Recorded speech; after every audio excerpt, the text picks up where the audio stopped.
അദ്ദേഹവും തിരുവനന്തപുരത്ത് നിന്നാണ് ബേസ് ചെയ്തെങ്കിലും ഇന്നലെ കൊല്ലത്ത് വന്ന് ഇന്ന് മാന്നാറ് നമ്മുടെ SLPയുടെ തന്നെ ഒരു വലിയ സദസ്സിനെ ക്ലാസ് എടുത്തുകൊണ്ട് പ്രഭാഷണം നടത്തിക്കൊണ്ടാണ് അദ്ദേഹം ഇവിടെ എത്തിയിട്ടുള്ളത്. അദ്ദേഹത്തിന് ആദ്യമായി നന്ദി അറിയിക്കുന്നു. കൂടുതൽ നീട്ടിക്കൊണ്ടു പോകുന്നില്ല. നമ്മുടെ ഉദ്ഘാടന സമ്മേളനം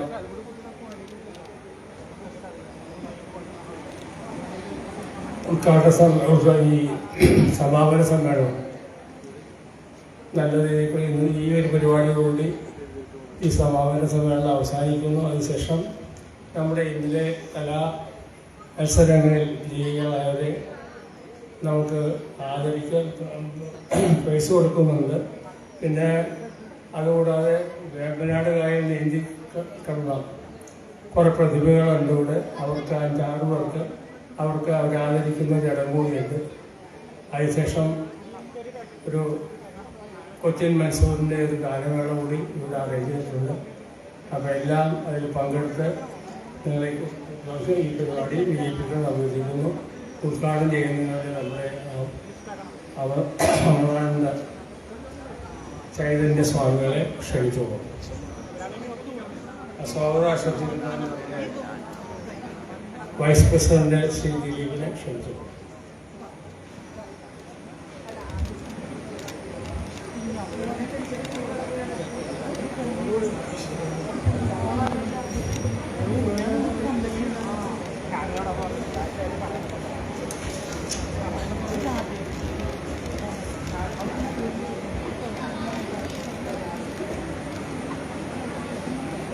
പ്രിയപ്പെട്ട കുടുംബാംഗങ്ങളെ, എല്ലാവർക്കും ഗുരുദേവനാമത്തിൽ നമസ്കാരം. കുടുംബസംഗമം 2026 അതിൻ്റെ സമാപ്തിയിലേക്ക് എത്തിച്ചേരുകയാണ്. ഈ സമാപന ദിവസത്തിൽ ഏറെ സന്തോഷകരമായിട്ടാണ് ഞാനിവിടെ നിൽക്കുന്നത്. കാരണം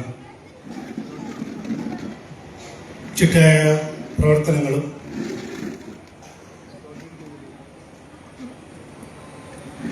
പരിപാടികളും ഭംഗിയായി നടന്നു പോകുന്ന ഒരു ശാഖയാണ് നമ്മുടെ പോണേക്കര SLP ശാഖ.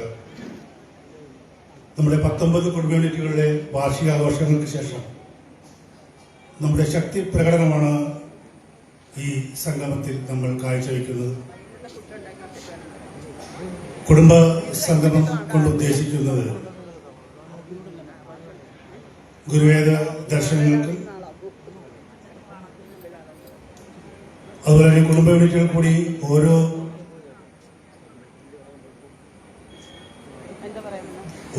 യൂണിറ്റുകളിൽ കൂടി നമ്മൾ ഗുരുദേവ ക്ലാസുകൾ കൂടി എടുത്തുകൊണ്ടുള്ള ഒരു ദൗത്യം കൂടി നമ്മൾ ഏറ്റെടുത്തു നടത്തി വരികയാണ്. മറ്റൊരു ശാഖകളിലും ഇല്ലാത്ത ഒരു പതിവ് രീതിയില്ലാത്ത എല്ലാ കാര്യങ്ങളാണ് നമ്മൾ ഇവിടെ കുടുംബ പ്രാർത്ഥനയും അതുപോലെ തന്നെ അതിലുപരി ഗുരുദേവ കൃതികളുടെ പഠന ക്ലാസ്സും നടക്കുന്നത്. നമ്മുടെ ശാഖയിൽ മാത്രമാണ് എന്നുള്ളത് ഇവിടെ എടുത്തു പറയേണ്ട ഒരു കാര്യമാണ്.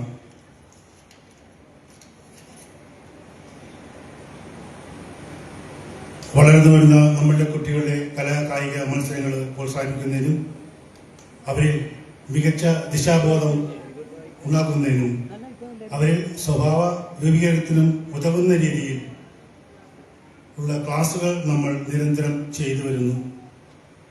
കുടുംബസംഗമത്തിന്റെ 2ാം ദിവസമായി ഇന്ന് പ്രഗത്ഭമതികളായ പ്രഭാഷകരെയും ആധ്യാത്മിക ആചാര്യന്മാരുടെയും പ്രഭാഷണങ്ങൾ സമ്പന്നമായ ദിവസം. ഇത്രയും ആമുഖമായി പറഞ്ഞുകൊണ്ട് ഞാൻ എൻ്റെ കടമയിലേക്ക് കടക്കുകയാണ്.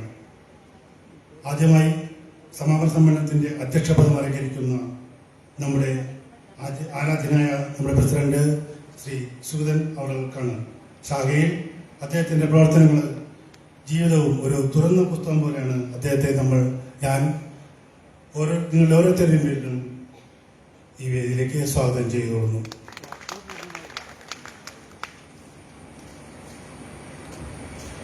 ഇന്നത്തെ സമാപന ദിവസം സമ്മേളനം ഉദ്ഘാടനം ചെയ്യാനെത്തിയ ശ്രീ മാതാ അമൃതാനന്ദമയി മഠത്തിലെ ബ്രഹ്മശ്രീ അചലാമൃത ചൈതന്യ സ്വാമികൾക്ക് നമ്മുടെ ക്ഷേത്രത്തിൽ നടക്കുന്ന എല്ലാ കാര്യങ്ങളിലും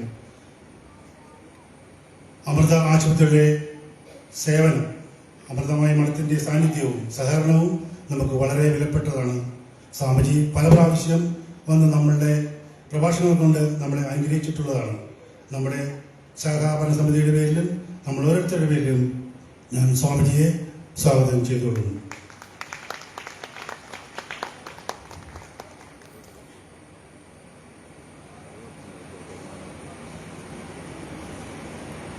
ഇന്നത്തെ മുഖ്യ പ്രഭാഷണം മുൻ DGP doctor Alexander Jacob അവരുടേതാണ്.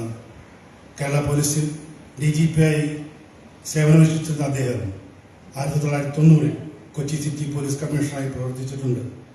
2004 republic ദിനത്തിൽ പരേഡിൽ വിശിഷ്ട സേവനത്തിലുള്ള രാഷ്ട്രപതി മെഡൽ ഉൾപ്പെടെ ധാരാളം പുരസ്കാരങ്ങൾ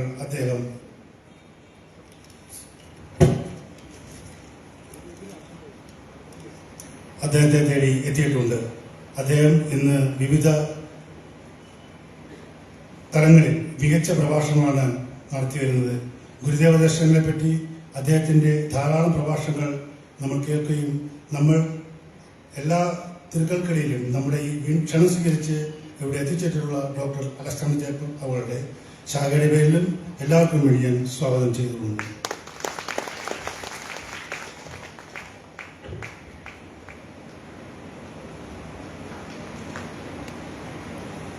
അടുത്തതായിട്ട് നമ്മുടെ PP രാജനാണ്. അദ്ദേഹം ഈ വേദിയിലില്ല എങ്കിലും അദ്ദേഹം ശ്രീനാരായണ സേവാ സംഘ സെക്രട്ടറി എന്ന നിലയിൽ പ്രവർത്തിച്ചു വരുന്നു. അദ്ദേഹത്തെ ഈ വേദിയിലേക്ക് സ്വാഗതം ചെയ്തുകൊള്ളുന്നു.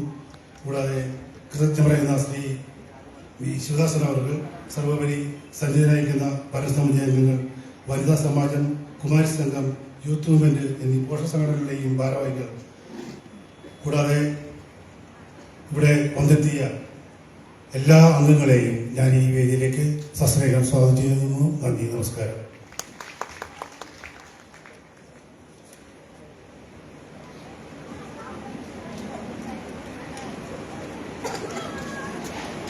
അടുത്തായി നമ്മുടെ ഉദ്ഘാടനത്തിന് വേണ്ടി നമ്മൾ സ്വാമികളെ ക്ഷണിച്ചു.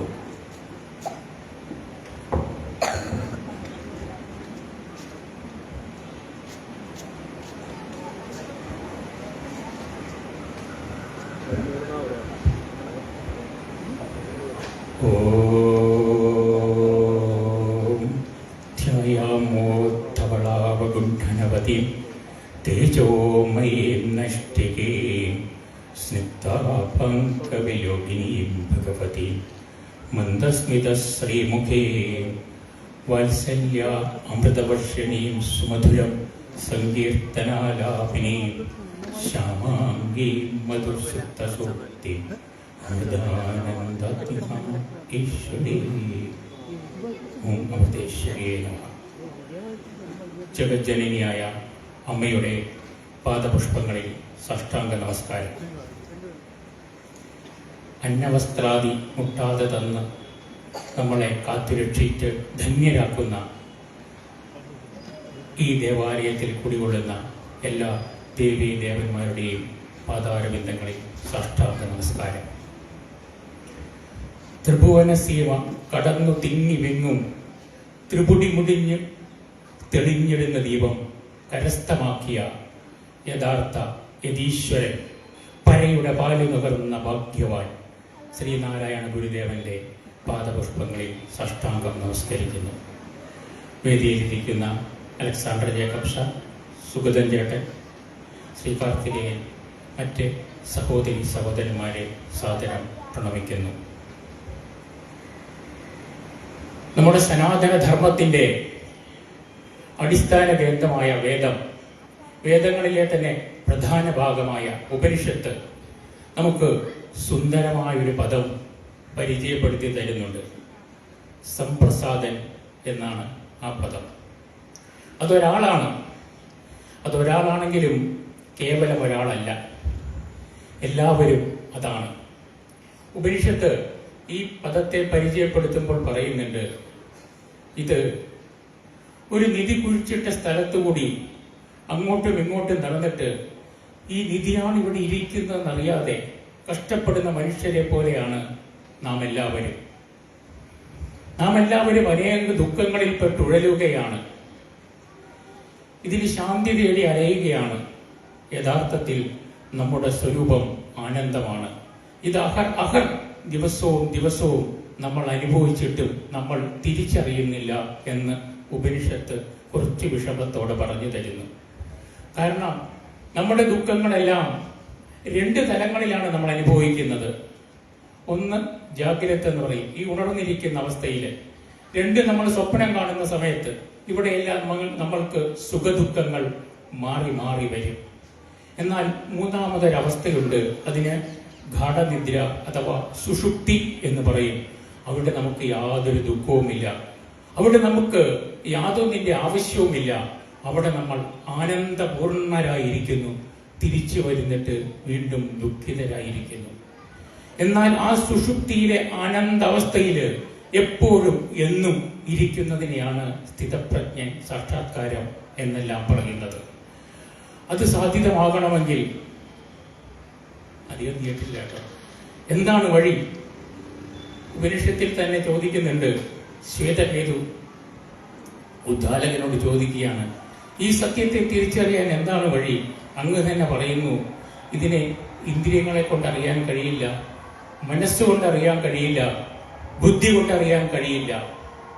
നമുക്ക് അറിവിന് ഉള്ള ഉപാധികൾ ഇത് 3 ഇന്ദ്രിയങ്ങള്, മനസ്സ്, ബുദ്ധി. ഇതുകൊണ്ടൊന്നും അറിയാൻ കഴിയില്ലെങ്കിൽ അതിനെ അറിയാൻ എന്താണ് ഉപകരണം, എന്താണ് പ്രമാണം, എന്താണ് അതിനുള്ള വഴി? അപ്പോൾ ഉപനിഷത്ത് പറയുന്നു, ഒരു ചെറിയ കഥ പോലെയാണ് പറയുന്നത്. ഗാന്ധാര ദേശത്ത് നിന്നും ഒരാളെ തസ്കരന്മാർ കണ്ണു മൂടിക്കെട്ട് കൈയും കാലും ബന്ധിച്ച് ആളില്ലാത്തൊരു വിജന ദേശത്ത് ഉപേക്ഷിക്കുന്നു. അയാളുടെ സ്വത്തുക്കളെല്ലാം അപഹരിക്കുന്നു. ഇയാൾ അവിടെ നിന്ന് നിലവിളിക്കുകയാണ്, എന്നെ ആരെങ്കിലും രക്ഷിക്കണേ രക്ഷിക്കണേ എന്ന് പറഞ്ഞു. ഇയാളുടെ നിലവിളി കേട്ട് കൃപാലുവായ ഒരു മനുഷ്യൻ വന്നിട്ട് ഇയാളുടെ കെട്ടുകളെല്ലാം അഴിച്ചുവിടുന്നു. എന്നിട്ട് പറയുന്നു, ഇതുവഴി പോയാൽ നിനക്ക് ഗാന്ധാര ദേശത്തെത്താം. ഉപനിഷത്ത് പ്രത്യേകം പറയുന്നു, മേധാവിയും പണ്ഡിതനുമായ ഇയാള് എല്ലാം ചോദിച്ചറിഞ്ഞ് ആ ഗാന്ധാര ദേശത്ത് എത്തിച്ചേർന്നു. ഇവിടെ ഉദ്ദാലകൻ പറയാണ്, മകനെ, ഈ സത്യത്തെ അറിയാനായിട്ട് ഒരേ ഒരു വഴിയുള്ളത്, ഒരേ ഒരു പ്രമാണമുള്ളത് ഗുരുവാണ്.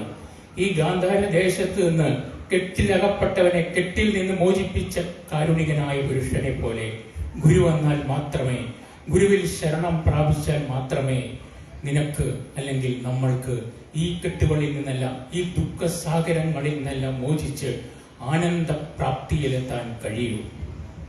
അവിടെയാണ് ഗുരുവിന്റെ പ്രസക്തി. സനാതന ധർമ്മത്തിന്റെ അടിത്തറ, ആണിക്കല്ലാണ് ഈ ഗുരു സങ്കല്പം. അതാണ് അതിന്റെ കാതൽ.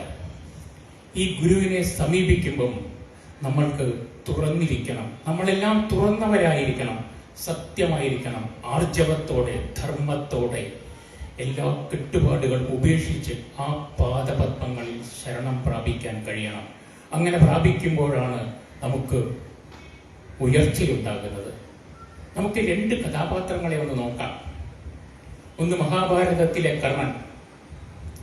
ഈ കർണൻ അസ്തിനപുരത്തില് ദ്രോണാചാര്യരുടെ ശിഷ്യത്വത്തില് അസ്ത്രവിദ്യകളെല്ലാം പഠിക്കുന്നു. അസ്ത്രവിദ്യക്ക് വളരെ നിപുണനാണ്, വളരെ കഴിവുള്ളവനാണ്, എല്ലാ വിദ്യകളും വളരെ വേഗം പഠിച്ചെടുക്കുന്ന ആളാണ്. പക്ഷെ ഇയാൾക്കൊരു കുഴപ്പമുണ്ട്. ഇയാളിൽ ദൗരാത്മ്യം, വ്യാസൻ ഉപയോഗിക്കുന്ന വാക്കാണത്, ദുഷ്ടതയിലുള്ള അഭിമാനം, അമാനിത്വമില്ലായ്മ, മാനിത്വവും ദമ്ഭിത്വവും. അതായത് തൻ്റെ ഗുണങ്ങളെ പ്രകീർത്തിക്കുക, തന്നിലില്ലാത്ത ഗുണങ്ങളെ ഉണ്ടെന്ന് നടിക്കുക. ഈ 2 ദോഷങ്ങൾ, അസൂയ ഇയാളിൽ ഉണ്ടായിരുന്നു. അതുകൊണ്ട് ഇയാൾക്ക് എപ്പോഴും അർജുനനെ വെല്ലണം, അർജുനനേക്കാൾ കേമനാകണം, അർജുനനെ വധിക്കണം. ഇതാണ് ഇയാളുടെ ചിന്ത. ഇതിനു വേണ്ടിയാണ് ഇയാൾ അസ്ത്രവിദ്യകളെല്ലാം പഠിക്കുന്നത്. കാരണം അർജുനനെ പോലൊരു എതിരാളിയെ അയാൾക്ക് സഹിക്കാൻ കഴിയുന്നില്ല. എല്ലാ വിദ്യകളും പഠിച്ചു. ഒരു ദിവസം ദ്രോണാചാര്യരോട് പോയി ചോദിക്കുന്നു, എനിക്ക് ബ്രഹ്മാസ്ത്രം ഉപദേശിച്ചു തരണം. അപ്പോൾ ദ്രോണാചാര്യർ പറയുന്നു, ഇത് വ്യാസന്റെ വാക്കുകളാണ്, ദൗരാത്മ്യം കണ്ടിട്ട്, ഈ ദുഷ്ടത കണ്ടിട്ട് ദ്രോണാചാര്യർ പറഞ്ഞു, ഈ വിദ്യ നിനക്ക് പറഞ്ഞു തരില്ല, തപസ്സില്ലാത്ത ക്ഷത്രിയനും തപസ്സുള്ള ക്ഷത്രിയനും ബ്രാഹ്മണനും മാത്രമേ ഞാൻ പറഞ്ഞു കൊടുക്കൂ എന്ന് പറഞ്ഞ് ഇയാളെ മടക്കി അയക്കുന്നു. ഇയാൾ പരശുരാമന്റെ അടുക്കൽ ചെല്ലുന്നു. പരശുരാമന്റെ അടുക്കൽ ചെന്ന് വിദ്യ പഠിക്കണം. അവിടെ കള്ളം പറയുന്നു. താൻ ബ്രാഹ്മണനാണെന്ന് കള്ളം പറഞ്ഞ് വിദ്യ പഠിക്കുന്നു. ഗുരുവിനോട് ഒരിക്കലും കള്ളം പറയാൻ പാടില്ല. തല പോയാൽ പോട്ടെ, മരിച്ചു പോയാൽ പോട്ടെ, തൂക്കിക്കൊന്നാൽ കൊല്ലട്ടെ, സത്യം മാത്രം പറയണം, ധർമ്മത്തിൽ ഉറച്ചു നിൽക്കണം, അതിനുള്ള ആർജവം കാണിക്കണം. അപ്പോൾ മാത്രമേ ശിഷ്യന് ഉയർച്ചയുണ്ടാകൂ. ഈ കർണൻ ഭയന്നോ എന്തോ കാരണം കൊണ്ട് അയാളുടെ ദൗരാത്മ്യം, അസൂയ കൊണ്ട് അയാൾ പറഞ്ഞു, കള്ളം പറഞ്ഞു. വിദ്യകളെല്ലാം പഠിച്ചെടുത്തു. പക്ഷേ ഗുരുവിനോട് കള്ളം പറഞ്ഞാൽ പ്രകൃതി വെറുതെ വിടില്ല. പ്രകൃതി ഒരു വണ്ടിന്റെ രൂപത്തിൽ വന്ന് ഇയാളുടെ തുടയിൽ കുത്തിക്കേറി. ആ കഥയൊക്കെ നമുക്കറിയാം. അവിടുന്ന് ഗുരുവിന്റെ ശാപം കിട്ടി ഇയാൾ തിരിച്ചുപോയി. ഗുരു ശപിച്ചു, നീ പഠിച്ച വിദ്യ നിന്നോളം ശക്തനായ എതിരാളിയോട് എതിരുമ്പോൾ നിനക്ക് ഓർക്കാതെ പോട്ടെ, നീ അത് മറന്നു പോട്ടെ, പ്രയോഗിക്കാൻ പറ്റാതെ പോട്ടെ. ഈ ശാപം കാരണം, ഈ കള്ളം പറഞ്ഞത് കൊണ്ട് ഇയാൾ തകർന്നു പോയി. ഇനി ഉപനിഷത്തിലെ മറ്റൊരു കഥാപാത്രമുണ്ട്, സത്യകാമൻ. ഈ സത്യകാമൻ വിദ്യ പഠിക്കുന്നതിന് വേണ്ടി ഗുരുവിന്റെ അടുക്കൽ പോകുന്നതിന് മുമ്പ് അമ്മയോട് ചോദിക്കുകയാണ്, അമ്മേ, എൻ്റെ കുലമേതാണ്, എൻ്റെ ഗോത്രമേതാണ്? അപ്പൊ അമ്മ പറയുകയാണ്, നിന്റെ അച്ഛനെ വിവാഹം കഴിച്ചിരുന്ന സമയത്ത് ഞാൻ ഒരുപാട് ജോലിയിൽ വ്യാപൃതയായിരുന്നു. അതുകൊണ്ട് നിന്റെ അച്ഛൻ്റെ കുലമോ ഗോത്രമോ ഒന്നും എനിക്ക് ചോദിക്കാൻ സമയം കിട്ടിയില്ല. നീ ഉണ്ടായ ഉടനെ തന്നെ നിന്റെ അച്ഛൻ മരിച്ചും പോയി. നീ പോയി ഗുരുവിനോട് പറ, എൻ്റെ പേര് സത്യകാമൻ, എൻ്റെ അമ്മയുടെ പേര് ജാബാല എന്ന് മാത്രം പറഞ്ഞാൽ മതി. ഈ സത്യകാമൻ നേരെ ഗുരുവിന്റെ അടുക്കൽ ചെല്ലുന്നു. ഗൗതമൻ, ഗുരു ചോദിക്കുന്നു, നിന്റെ കുലമേത്, ഗോത്രമേത്? ഇയാൾ സധൈര്യം പറയുന്നു, എൻ്റെ പേര് സത്യകാമൻ, എൻ്റെ അമ്മയുടെ പേര് ജാബാല. എൻ്റെ അമ്മ അച്ഛനോട് കുലമോ ഗോത്രമോ ചോദിച്ചിട്ടില്ല, അറിയാൻ കഴിഞ്ഞിട്ടില്ല. ഗുരു പറയുന്നു, ഇത് തന്നെ യോഗ്യത, ഇത് തന്നെ ബ്രാഹ്മണ്യം, ഇതാണ് വിദ്യയ്ക്ക് യോഗ്യത. നീ സത്യം പറഞ്ഞില്ലേ, ധർമ്മം അനുഷ്ഠിച്ചില്ലേ, ധീരതയോടെ ആർജവത്തോടെ ഈ സത്യം പറഞ്ഞില്ലേ, ഇത് തന്നെയാണ് യോഗ്യത. അങ്ങനെ അയാളുടെ 400 പശുക്കളെ കൊടുക്കുന്നു. മെലിഞ്ഞ 400 പശുക്കളെ കൊടുത്തിട്ട് ഇത് 1000 ആകുമ്പോൾ തിരിച്ചു വരാൻ പറഞ്ഞ് വനത്തിലേക്ക് അയക്കുന്നു. സത്യകാമൻ ഈ 400 പശുക്കളുമായി കാട്ടിലേക്ക് പോകുന്നു. അയാളുടെ ശ്രദ്ധ മുഴുവൻ ഈ പശുക്കളെ സംരക്ഷിക്കുന്നതിലാണ്. കാരണം ഗുരുവാക്യം അതാണ്. അങ്ങനെ ഈ പശുക്കൾ പെറ്റുപിരിക്കുക 1000-ആയി. ഇത് സത്യകാമൻ അറിയുന്നില്ല. അപ്പോൾ ഒരു കാള പറയുന്നു, സത്യകാമ, നിന്നോട് ഗുരു പറഞ്ഞില്ലേ ഞങ്ങൾ 1000 ആകുമ്പോൾ വരണമെന്ന്? ഞങ്ങളിപ്പോൾ 1000 ആയിരിക്കുന്നു. എന്നിട്ട് ബ്രഹ്മവിദ്യയുടെ ഒരു ഭാഗം ഈ കാള സത്യകാമന് ഉപദേശിക്കുന്നു. പിന്നെ ഈ സത്യകാമന് ഹംസവും കോഴിയും മറ്റു മൃഗങ്ങളും ഈ പ്രകൃതിയിലെ സകല ചരാചരങ്ങളും ഉപദേശം കൊടുക്കുന്നു. ആ പക്വത വന്നു കഴിഞ്ഞാൽ, ആ അന്ധക്കരണ ശുദ്ധി വന്നു കഴിഞ്ഞാൽ ഈ പ്രകൃതി മുഴുവൻ നമ്മുടെ മുമ്പിൽ ഗുരുവായി വരും. അതാണ് പറയുന്നത്, വെളിയിലിരുന്ന് വിവർത്തമിങ്ങു കാണും, വെളിമുതലാം വിഭൂതി 5 മോർത്താൽ ജലനിധി തന്നിൽ ഉയർന്നു വരും, തരംഗാവലി അതുപോൽ അഭേദമായി വരയണം എന്ന് ഗുരുദേവ പറഞ്ഞത് അതാണ്. ഈ പ്രപഞ്ചം മുഴുവൻ നമുക്ക് ഉപദേശിക്കാൻ തയ്യാറായി നിൽക്കുന്ന ഗുരുക്കന്മാരായി മാറും. അതുകൊണ്ട് നമ്മൾ സൽക്കർമ്മങ്ങൾ, ധർമ്മം, സത്യം എന്നിവ അനുഷ്ഠിക്കണം. എൻ്റെ ഗുരുവായ അമ്മ ഒരു ചെറിയ കഥ പറയാറുണ്ട്. ഒരു നാട്ടുവൈദ്യനാണ്. നാടുകൾ തോറും നടന്ന് അയാൾ ചികിത്സ നടത്തും. അയാൾക്കതൊരു സേവനമാണ്, അത് അയാൾക്ക് ഒരു ഉപാസനയാണ്. അങ്ങനെ ഒരു ഗ്രാമത്തിലെത്തിയപ്പോൾ ഒരു വീടിന്റെ മുന്നിൽ വലിയ ബഹളം കേൾക്കുന്നു. അദ്ദേഹം അവിടെ ചെന്നപ്പോൾ ഒരു ചെറുപ്പക്കാരൻ മരിക്കാറായി കിടക്കുന്നു. എന്തോ വലിയൊരു രോഗം പിടിപെട്ടിരിക്കുന്നു. ഈ വൈദ്യന്റെ മുമ്പില് ആ രോഗിയുടെ, ആ ചെറുപ്പക്കാരന്റെ അച്ഛൻ കൈകൂപ്പി നിന്ന് പ്രാർത്ഥിച്ചു, എൻ്റെ മകനെ എങ്ങനെയെങ്കിലും രക്ഷിക്കണം, ഇവൻ മരിച്ചു പോകും, ഇവനെ നോക്കൂ. ഈ വൈദ്യൻ പോയി ഈ ചെറുപ്പക്കാരനെ പരിശോധിച്ചു. എന്നിട്ട് പറഞ്ഞു, ഇവന്റെ രോഗം എന്താണെന്ന് എനിക്ക് മനസ്സിലായി. ഇതിന് ഒരേ ഒരു മരുന്നേ ഉള്ളൂ. എൻ്റെ കയ്യിൽ ആ മരുന്നുണ്ടായിരുന്നു. എന്നാൽ കഴിഞ്ഞ ദിവസം ഞാൻ കുളിക്കാൻ നേരത്ത് ഈ മരുന്നൊരു ഭാണ്ഡത്തിലാക്കി താഴെ വെച്ചിട്ടാണ് കുളിക്കാൻ ഇറങ്ങിയത്. തിരിച്ചു വന്നപ്പോഴേക്കും അതാരോ മോഷ്ടിച്ചു കൊണ്ടുപോയി. ഇനി ആ മരുന്നുണ്ടാക്കാൻ സമയമില്ല. അത്ര സമയം ഇയാൾക്ക് ആയുസില്ല. ആ മരുന്നുണ്ടായിരുന്നെങ്കിൽ ഇയാളെ എനിക്ക് രക്ഷിക്കാമായിരുന്നു. ഈ ചെറുപ്പക്കാരൻ്റെ അച്ഛൻ കരഞ്ഞ് ആ വൈദ്യന്റെ കാൽക്കൽ വീണ് പറഞ്ഞു, ക്ഷമിക്കണം, ആ മരുന്ന് മോഷ്ടിച്ചത് ഞാനായിരുന്നു. അതിലെ പണം എടുത്തിട്ട് ബാക്കിയെല്ലാം ഞാനൊരു നദിയിലേക്ക് വലിച്ചെറിഞ്ഞു. എൻ്റെ തെറ്റ് പൊറുക്കണം. ഇതാണ് നമ്മുടെ കർമ്മം. നമ്മുടെ കർമ്മം നമ്മെ തന്നെ വേട്ടയാടും. അത് നമ്മെ തന്നെ നശിപ്പിക്കും. ആ സൽക്കർമ്മങ്ങൾ അനുഷ്ഠിക്കാനായിട്ട്, ധർമ്മത്തിൽ ഉറച്ചു നിൽക്കാനായിട്ട്, ആർജവത്തോടെ നമ്മുടെ കർമ്മങ്ങളെല്ലാം ശുദ്ധമാക്കാനായിട്ടാണ് ഗുരുദേവനെ പോലെയുള്ള ഋഷിവര്യന്മാരുടെ ശിഷ്യന്മാരായി തീരുന്നതിലൂടെ നമുക്ക് സാധിക്കേണ്ടത്. ഞാൻ അധികം നീട്ടുന്നില്ല. അലക്സാണ്ടർ ജേക്കബ് സാറിൻ്റെ പ്രഭാഷണമുണ്ട്. അതുകൊണ്ട് ഞാൻ നിർത്തുന്നു. ഗുരുദേവൻ അമ്മയെല്ലാം അനുഗ്രഹിക്കട്ടെ എന്ന് പ്രാർത്ഥിച്ചുകൊണ്ട് എൻ്റെ ഈ വാക്കുകൾ അമ്മയുടെ പാദപത്മങ്ങളിൽ സമർപ്പിക്കുന്നു. ഓം അമൃതേശ്വരി നമഃ.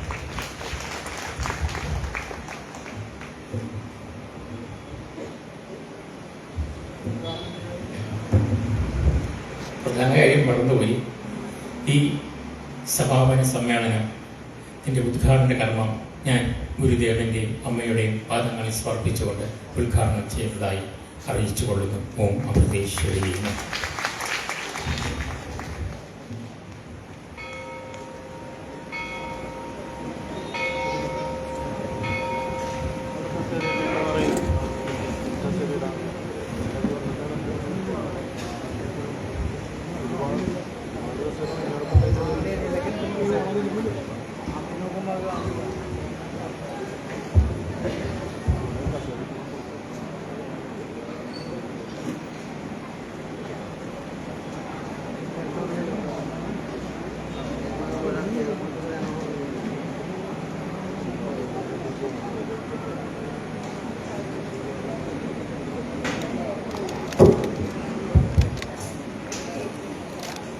അഭ്യുതനായ സ്വാമിജി, വേദരൂപിഷ്ഠരായ ഈ ശാഖയുടെ ഭാരവാഹികളെ, സദസ്സിനെ അലങ്കരിക്കുന്ന ഏവരുമേ, എല്ലാവർക്കും എൻ്റെ നമസ്കാരം. 2 വർഷത്തിന് മുമ്പ് ഈ മീറ്റിങ്ങിന് വിളിച്ചിരുന്നു. എനിക്ക് വരാൻ പറ്റിയില്ല. ഇത്തവണയും വരാൻ വലിയ സാധ്യതയില്ല എന്ന് ഞാൻ പറഞ്ഞു. എന്നാലും ഞാൻ ഇന്ന് കൊല്ലം ജില്ലയിലെ കൂടൽ എന്ന സ്ഥലത്ത് ഗുരുദേവനെ പറ്റി ഒരു പ്രസംഗം ഞാൻ ഏറ്റിരുന്നു. അത് കഴിഞ്ഞ് പുറപ്പെട്ട് ഇവിടെ എത്താമെന്ന് വിചാരിച്ചു. അങ്ങനെ എത്തിച്ചേരാൻ കഴിഞ്ഞതിൽ വളരെ സന്തോഷം. ഗുരുദേവനെ പറ്റി നമ്മൾ സ്മരിക്കുമ്പോൾ നമ്മൾ അദ്ദേഹത്തെ യുഗപുരുഷൻ എന്നാണ് വിളിക്കുന്നത്. എന്തുകൊണ്ടാണ് യുഗപുരുഷൻ എന്ന് വിളിക്കുന്നത്? യുഗങ്ങൾക്കപ്പുറത്തുണ്ടായിരുന്ന ഒരു പ്രതിഭാസത്തെ മനസ്സിലാക്കാനും അതിനെ വളർത്തിയെടുക്കാനും പുനരുജ്ജീവിപ്പിക്കാനും ഗുരുദേവന് കഴിഞ്ഞു എന്നുള്ളതാണ്. ഈഴവരുടെ ഉത്ഭവം എന്താണ് എന്ന് വളരെ കൃത്യമായി മനസ്സിലാക്കണം. ഹിന്ദുമതത്തില് വളരെ പ്രസിദ്ധനായ ഒരു സന്യാസി ഉണ്ടായിരുന്നു. അതാണ് കശ്യപ മുനി എന്ന് പറയുന്നത്. അദ്ദേഹം താമസിച്ചിരുന്നത് യുക്രൈന് തെക്കുള്ള കാസ്പിയൻ കടലിന്റെ തീരത്തായിരുന്നു. കാസ്പിയൻ കടൽ എന്ന വാക്ക് തന്നെ വരുന്നത് കശ്യപ്യ സാഗരം. ആ കശ്യപ്യൻ എന്ന വാക്കാണ് കാസ്പിയനായി രൂപാന്തരപ്പെട്ടത്. അദ്ദേഹത്തിന് നിരവധി മക്കളുണ്ടായിരുന്നു. അതിലൊരു സന്തതി പരമ്പരയാണ് ദേവന്മാർ. ദേവന്മാർ താമസിച്ചിരുന്നത് ഇറാന്റെ വടക്കൻ ഭാഗത്താണ്. അതുകൊണ്ട് ആ സ്ഥലത്തിനെ ദേവോസ് എന്ന് വിളിച്ചിരുന്നു. നമ്മളിപ്പോൾ ആ സ്ഥലത്തെ ഡാവോസ് ആണ് വിളിക്കുന്നത്. കഴിഞ്ഞ മാസം എക്കണോമിക് കോൺഫറൻസ് നടന്ന അവിടെയാണ്. രണ്ടാമതൊരു മക്കളുടെ കൂട്ടറുണ്ടായിരുന്നു. അവരാണ് ദാനവന്മാർ. ഇറാന്റെ കിഴക്ക് വശം ഡാൻ പ്രൊവിൻസ് ആണ്. അവിടെയാണ് ദാനവന്മാർ താമസിച്ചിരുന്നത്. ഇറാന്റെ തെക്ക് വശവും അഫ്ഗാനിസ്ഥാന്റെ ഭാഗങ്ങളും രാക്ഷസാൻ പ്രൊവിൻസ് ആണ്. രാക്ഷസന്മാർ കശ്യപിന്റെ മറ്റൊരു സന്ധി പരമ്പരയാണ്. രാക്ഷസന്മാർ താമസിക്കുന്നതാണ് രാക്ഷസാൻ പ്രൊവിൻസ് എന്ന് പറയുന്നത്. അദ്ദേഹത്തിന്റെ മറ്റൊരു സന്ധി പരമ്പര എന്ന് പറയുന്നത് അസുരന്മാരാണ്. അസൂർസ് എന്നറിയപ്പെടുന്നവർ. അവര് ഇറാൻ ഭാഷയിൽ എസ് ഇല്ലാത്തവണ് അഹൂരാസ് എന്നറിയപ്പെടും. നമ്മുടെ ഋഗ്വേദത്തെ പോലെ അവരുടെ പ്രധാന പുസ്തകമാണ് സെന്തവസ്ഥ. അതിൽ പ്രധാന ദേവനെ വിളിക്കുന്നത് അഹൂരമസ്ത എന്നാണ്. അസുരന്മാരുടെ ദേവൻ അഹൂരമസ്തയിൽ നിന്നാണ് ഹോർമോസ് എന്ന കടലിടുക്കിന് പേര് വരുന്നത്. അഹൂരമോസ്, അഹൂരായുടെ കടലിടുക്ക്. അങ്ങനെയാണ് ഹോർമോസ്. യുദ്ധം നടന്നുകൊണ്ടിരിക്കുകയാണ് അവിടെ. അസുരന്മാരെ നേരെ അങ്ങോട്ട് പോയി ഇറാഖിൽ താമസിച്ച് അവർ അസീറിയൻസായി. അവര് BC 612 അസീറിയൻ സാമ്രാജ്യം അവസാനിച്ചു. കശ്യപയുടെ 5ാമത്തൊരു മകന്റെ സന്ധി പരമ്പരയാണ് നാഗന്മാർ എന്ന് പറയുന്നത്. നാഗം എന്ന് പറഞ്ഞാൽ പാമ്പം ധരിച്ചാളരുത്. നാഗ എന്ന് പറഞ്ഞാൽ ജനങ്ങൾ എന്നാണ് വാക്കിന്റെ അർത്ഥം. നാഗന്മാർ വന്നിട്ട് അവരുടെ നേതാവായ തക്ഷന്റെ നേതൃത്വത്തിൽ പാകിസ്ഥാനിലെ റാവൽപിണ്ടി അല്ലെങ്കിൽ ഇസ്ലാമാബാദിന് ഒരു 75 കിലോമീറ്റർ വടക്ക് അംഫി മലമുകളിൽ വന്ന് താമസിച്ചു. അവിടെ അദ്ദേഹം ശില കൊണ്ട്, പാറ കൊണ്ട് ഒരു വലിയ സ്ഥാപനം ഉണ്ടാക്കി. അതാണ് തക്ഷശില. തക്ഷൻ ശില കൊണ്ട് പണിയിച്ച സ്ഥലം, തക്ഷശില യൂണിവേഴ്സിറ്റി. ഇതേ തക്ഷൻ വന്ന് ഡൽഹിയുടെ അധിപനായി മാറി. ആ തക്ഷനെ അർജുനനും ഭഗവാൻ കൃഷ്ണനും കൂടി പരാജയപ്പെടുത്തി അവിടെ ഇന്ദ്രപ്രസ്ഥം പണിഞ്ഞു. അത് 7 പുനർനിർമ്മിക്ക് ശേഷം നമ്മുടെ ന്യൂഡൽഹിയെ പരിണമിച്ചു. ഈ നാഗന്മാരും ത്രിവേണി സംഘം അവരുടെ കയ്യിലായിരുന്നു.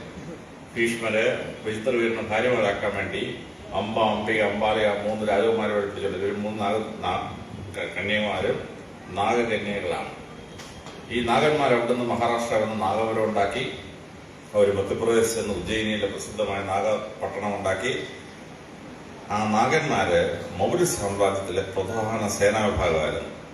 ചന്ദ്രഗുപ്ത മൗര്യൻ BC 300 ജോലിയൊക്കെ രാജിവെച്ച് മകൻ ബിന്ദുസാറിനെ കൊടുത്തിട്ട് അദ്ദേഹം കർണാടകത്തിൽ വന്ന് ചന്ദ്രഗിരിയിൽ താമസിച്ചു. ചന്ദ്രഗുപ്ത മൗര്യൻ താമസിച്ചാണ് ചന്ദ്രഗിരി സ്ഥലത്തിന് പേര് വന്നത്. നമ്മളിപ്പോൾ ആ സ്ഥലത്തെ വിളിക്കുന്ന സാവണ ബെലോഗോള എന്നാണ്. അത് കളപ്പാപ്പോ ഹിൽസ് എന്ന് പറയുന്ന സ്ഥലത്താണ്. അവിടെ വന്ന് താമസിച്ച് ഈ നാഗന്മാർ BC 2-ാം നൂറ്റാണ്ടിൽ കേരളത്തിലേക്ക് വന്ന് അവരൊരു വലിയ രാജവംശം ഉണ്ടാക്കി. കളബ്ര എന്നായിരുന്നു രാജവംശത്തിന്റെ പേര്. കളബ്ര, കാലഭൈരവർ അല്ലെങ്കിൽ കളപ്പാപ്പോ ഹിൽസിൽ നിന്ന് വന്നവർക്കാണ് അവരുടെ പേര്. BC 2-ാം നൂറ്റാണ്ട് മുതൽ BC 7-ാം നൂറ്റാണ്ട് വരെ അവർ കേരളത്തിലെ രാജാക്കന്മാരായിരുന്നു. ഈ നാഗന്മാർ നേരെ തമിഴ്നാട്ടിൽ പോയി നാഗർകോവിൽ, നാഗപട്ടണം, നാഗരൂർ മുതലായ പട്ടണങ്ങൾ ഉണ്ടാക്കി.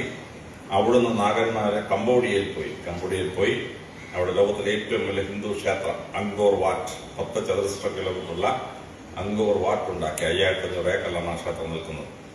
അവിടുന്ന് അവർ സിലോണിൽ പോയി. സിലോണ് നാഗന്മാരുടെ കയ്യിലായിരുന്നു.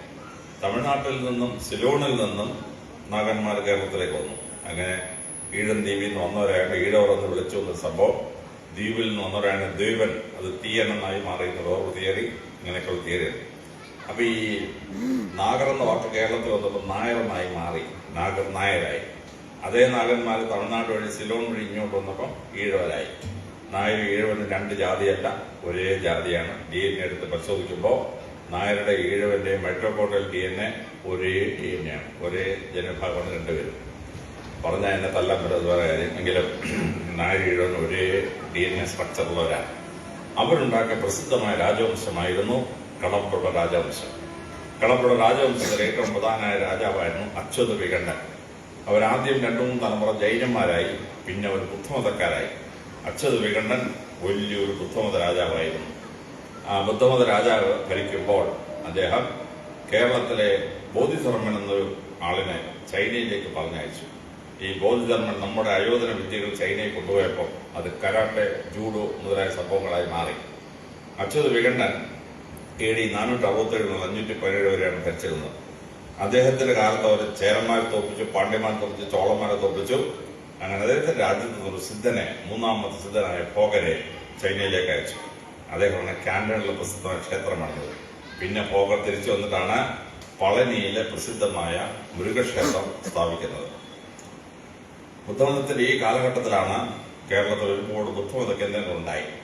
കളബ്രർക്ക് തെക്കൻ കേരളം ഭരിച്ചിരുന്നത് അവരുടെ ഒരു ഫ്യൂഡേറ്ററി ആയിരുന്നു. ആ ഫ്യൂഡേറ്ററി രാജവംശമായിരുന്നു മാവേലി രാജവംശം. മാവേലി രാജവംശം തലസ്ഥാനം മാവേലിക്കര, മാവേലിയുടെ കരയായതിനാണ് മാവേലിക്കര എന്ന സ്ഥലത്തെ വിളിക്കുന്നത്. AD 646-ൽ പാണ്ഡ്യ രാജാവായ കടുങ്ങോൺ ഒരു യുദ്ധത്തിൽ കളബ്രയെ പരാജയപ്പെടുത്തി അടിച്ചമർത്താൻ തുടങ്ങി. അദ്ദേഹം സഹായത്തിനായിട്ട് വിളിച്ചത് മഹാരാഷ്ട്രയിൽ നിന്നുള്ള വാമന പരശുരാമനെയായിരുന്നു. നിർമ്മാണ തീരത്ത് പഠിച്ചിരുന്ന പരശുരാമന്മാർ. നമ്മൾ കേരളത്തിൽ പരശുരാമൻ ക്ഷേത്രം സ്ഥാപിച്ചെന്ന് കേൾക്കുമ്പോൾ അത് പുരാണത്തിലെ പരശുരാമനെ തെറ്റിദ്ധരിച്ചുള്ളരുത്. ഇവിടുന്ന് വന്ന വാമന പരശുരാമനാണ്. വാമന പരശുരാമൻ പരശുരാമൻ മഴുവറിഞ്ഞ് കേരളം നേടി. മഴുവറിയ എന്ന് പറഞ്ഞാൽ മറാത്തി പക്ഷേ യുദ്ധം ചെയ്യാം. വാമന പരശുരാമൻ യുദ്ധം ചെയ്ത് കേരളം പിടിച്ചു. വാമനൻ 3 ചുവട് വെച്ച് മഹാബലിയെ തോൽപ്പിച്ചു. 3 യുദ്ധമാണ്. അത് ഏറ്റവും ആദ്യത്തെ യുദ്ധം കൊടുങ്ങല്ലൂർ പണവത്ത് വെച്ചിട്ടാണ്. ഇവിടുന്ന് 10-40 കിലോമീറ്റർ വടക്കാണ് യുദ്ധം. രണ്ടാമത് യുദ്ധം ഓച്ചിറപ്പണത്ത് വെച്ചായിരുന്നു.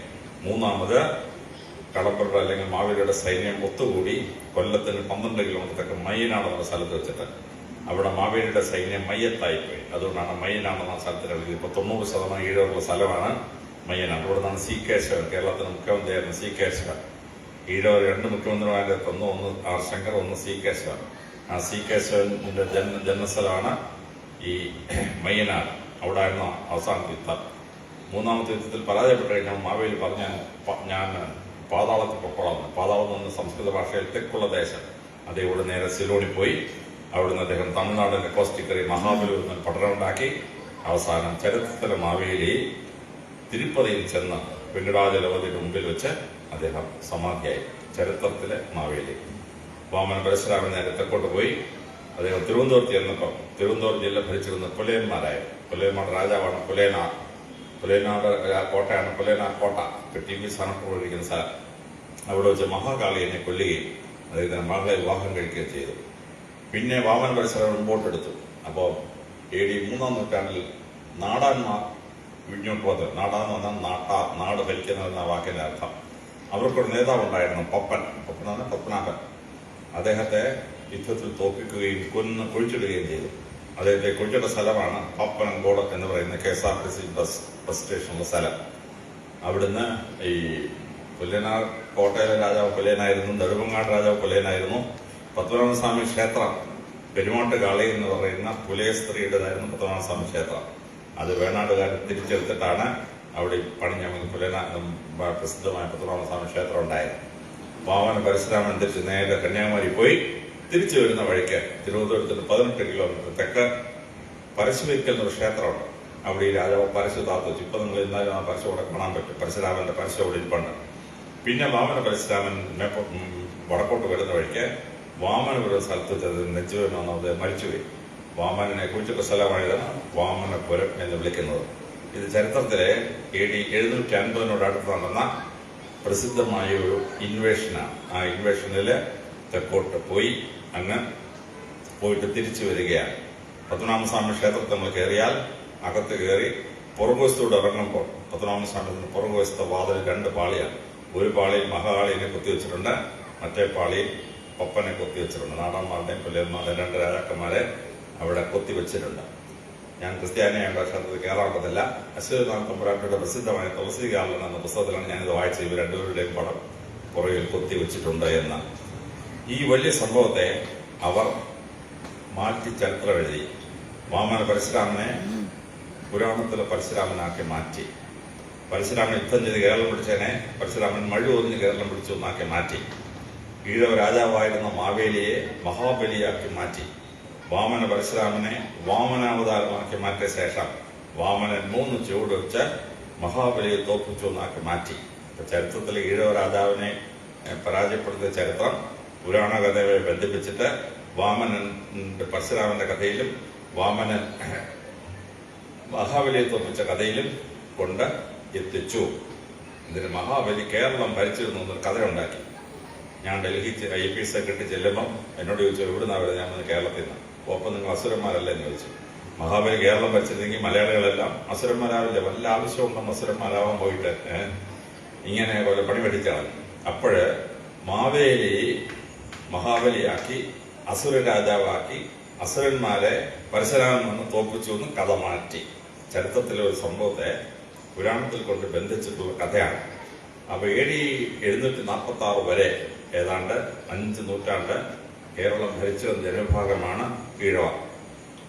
അപ്പോ പരാജയപ്പെട്ട് കഴിഞ്ഞപ്പോ കളമ്പരുടെ ഒരു ഭാഗം പരശുരാമന്റെ കൂടെ കൂടി. അവരാണ് നായന്മാർ. കൂടാൻ തയ്യാറാകാത്തവര് ഈഴവരായി മാറി. ഈഴവരെ അടിച്ചമർത്താൻ തുടങ്ങി. അടിച്ചമർത്താൻ തുടങ്ങിയപ്പോ കുറെ ഈഴവര് ക്രിസ്തുമതം സ്വീകരിച്ചു.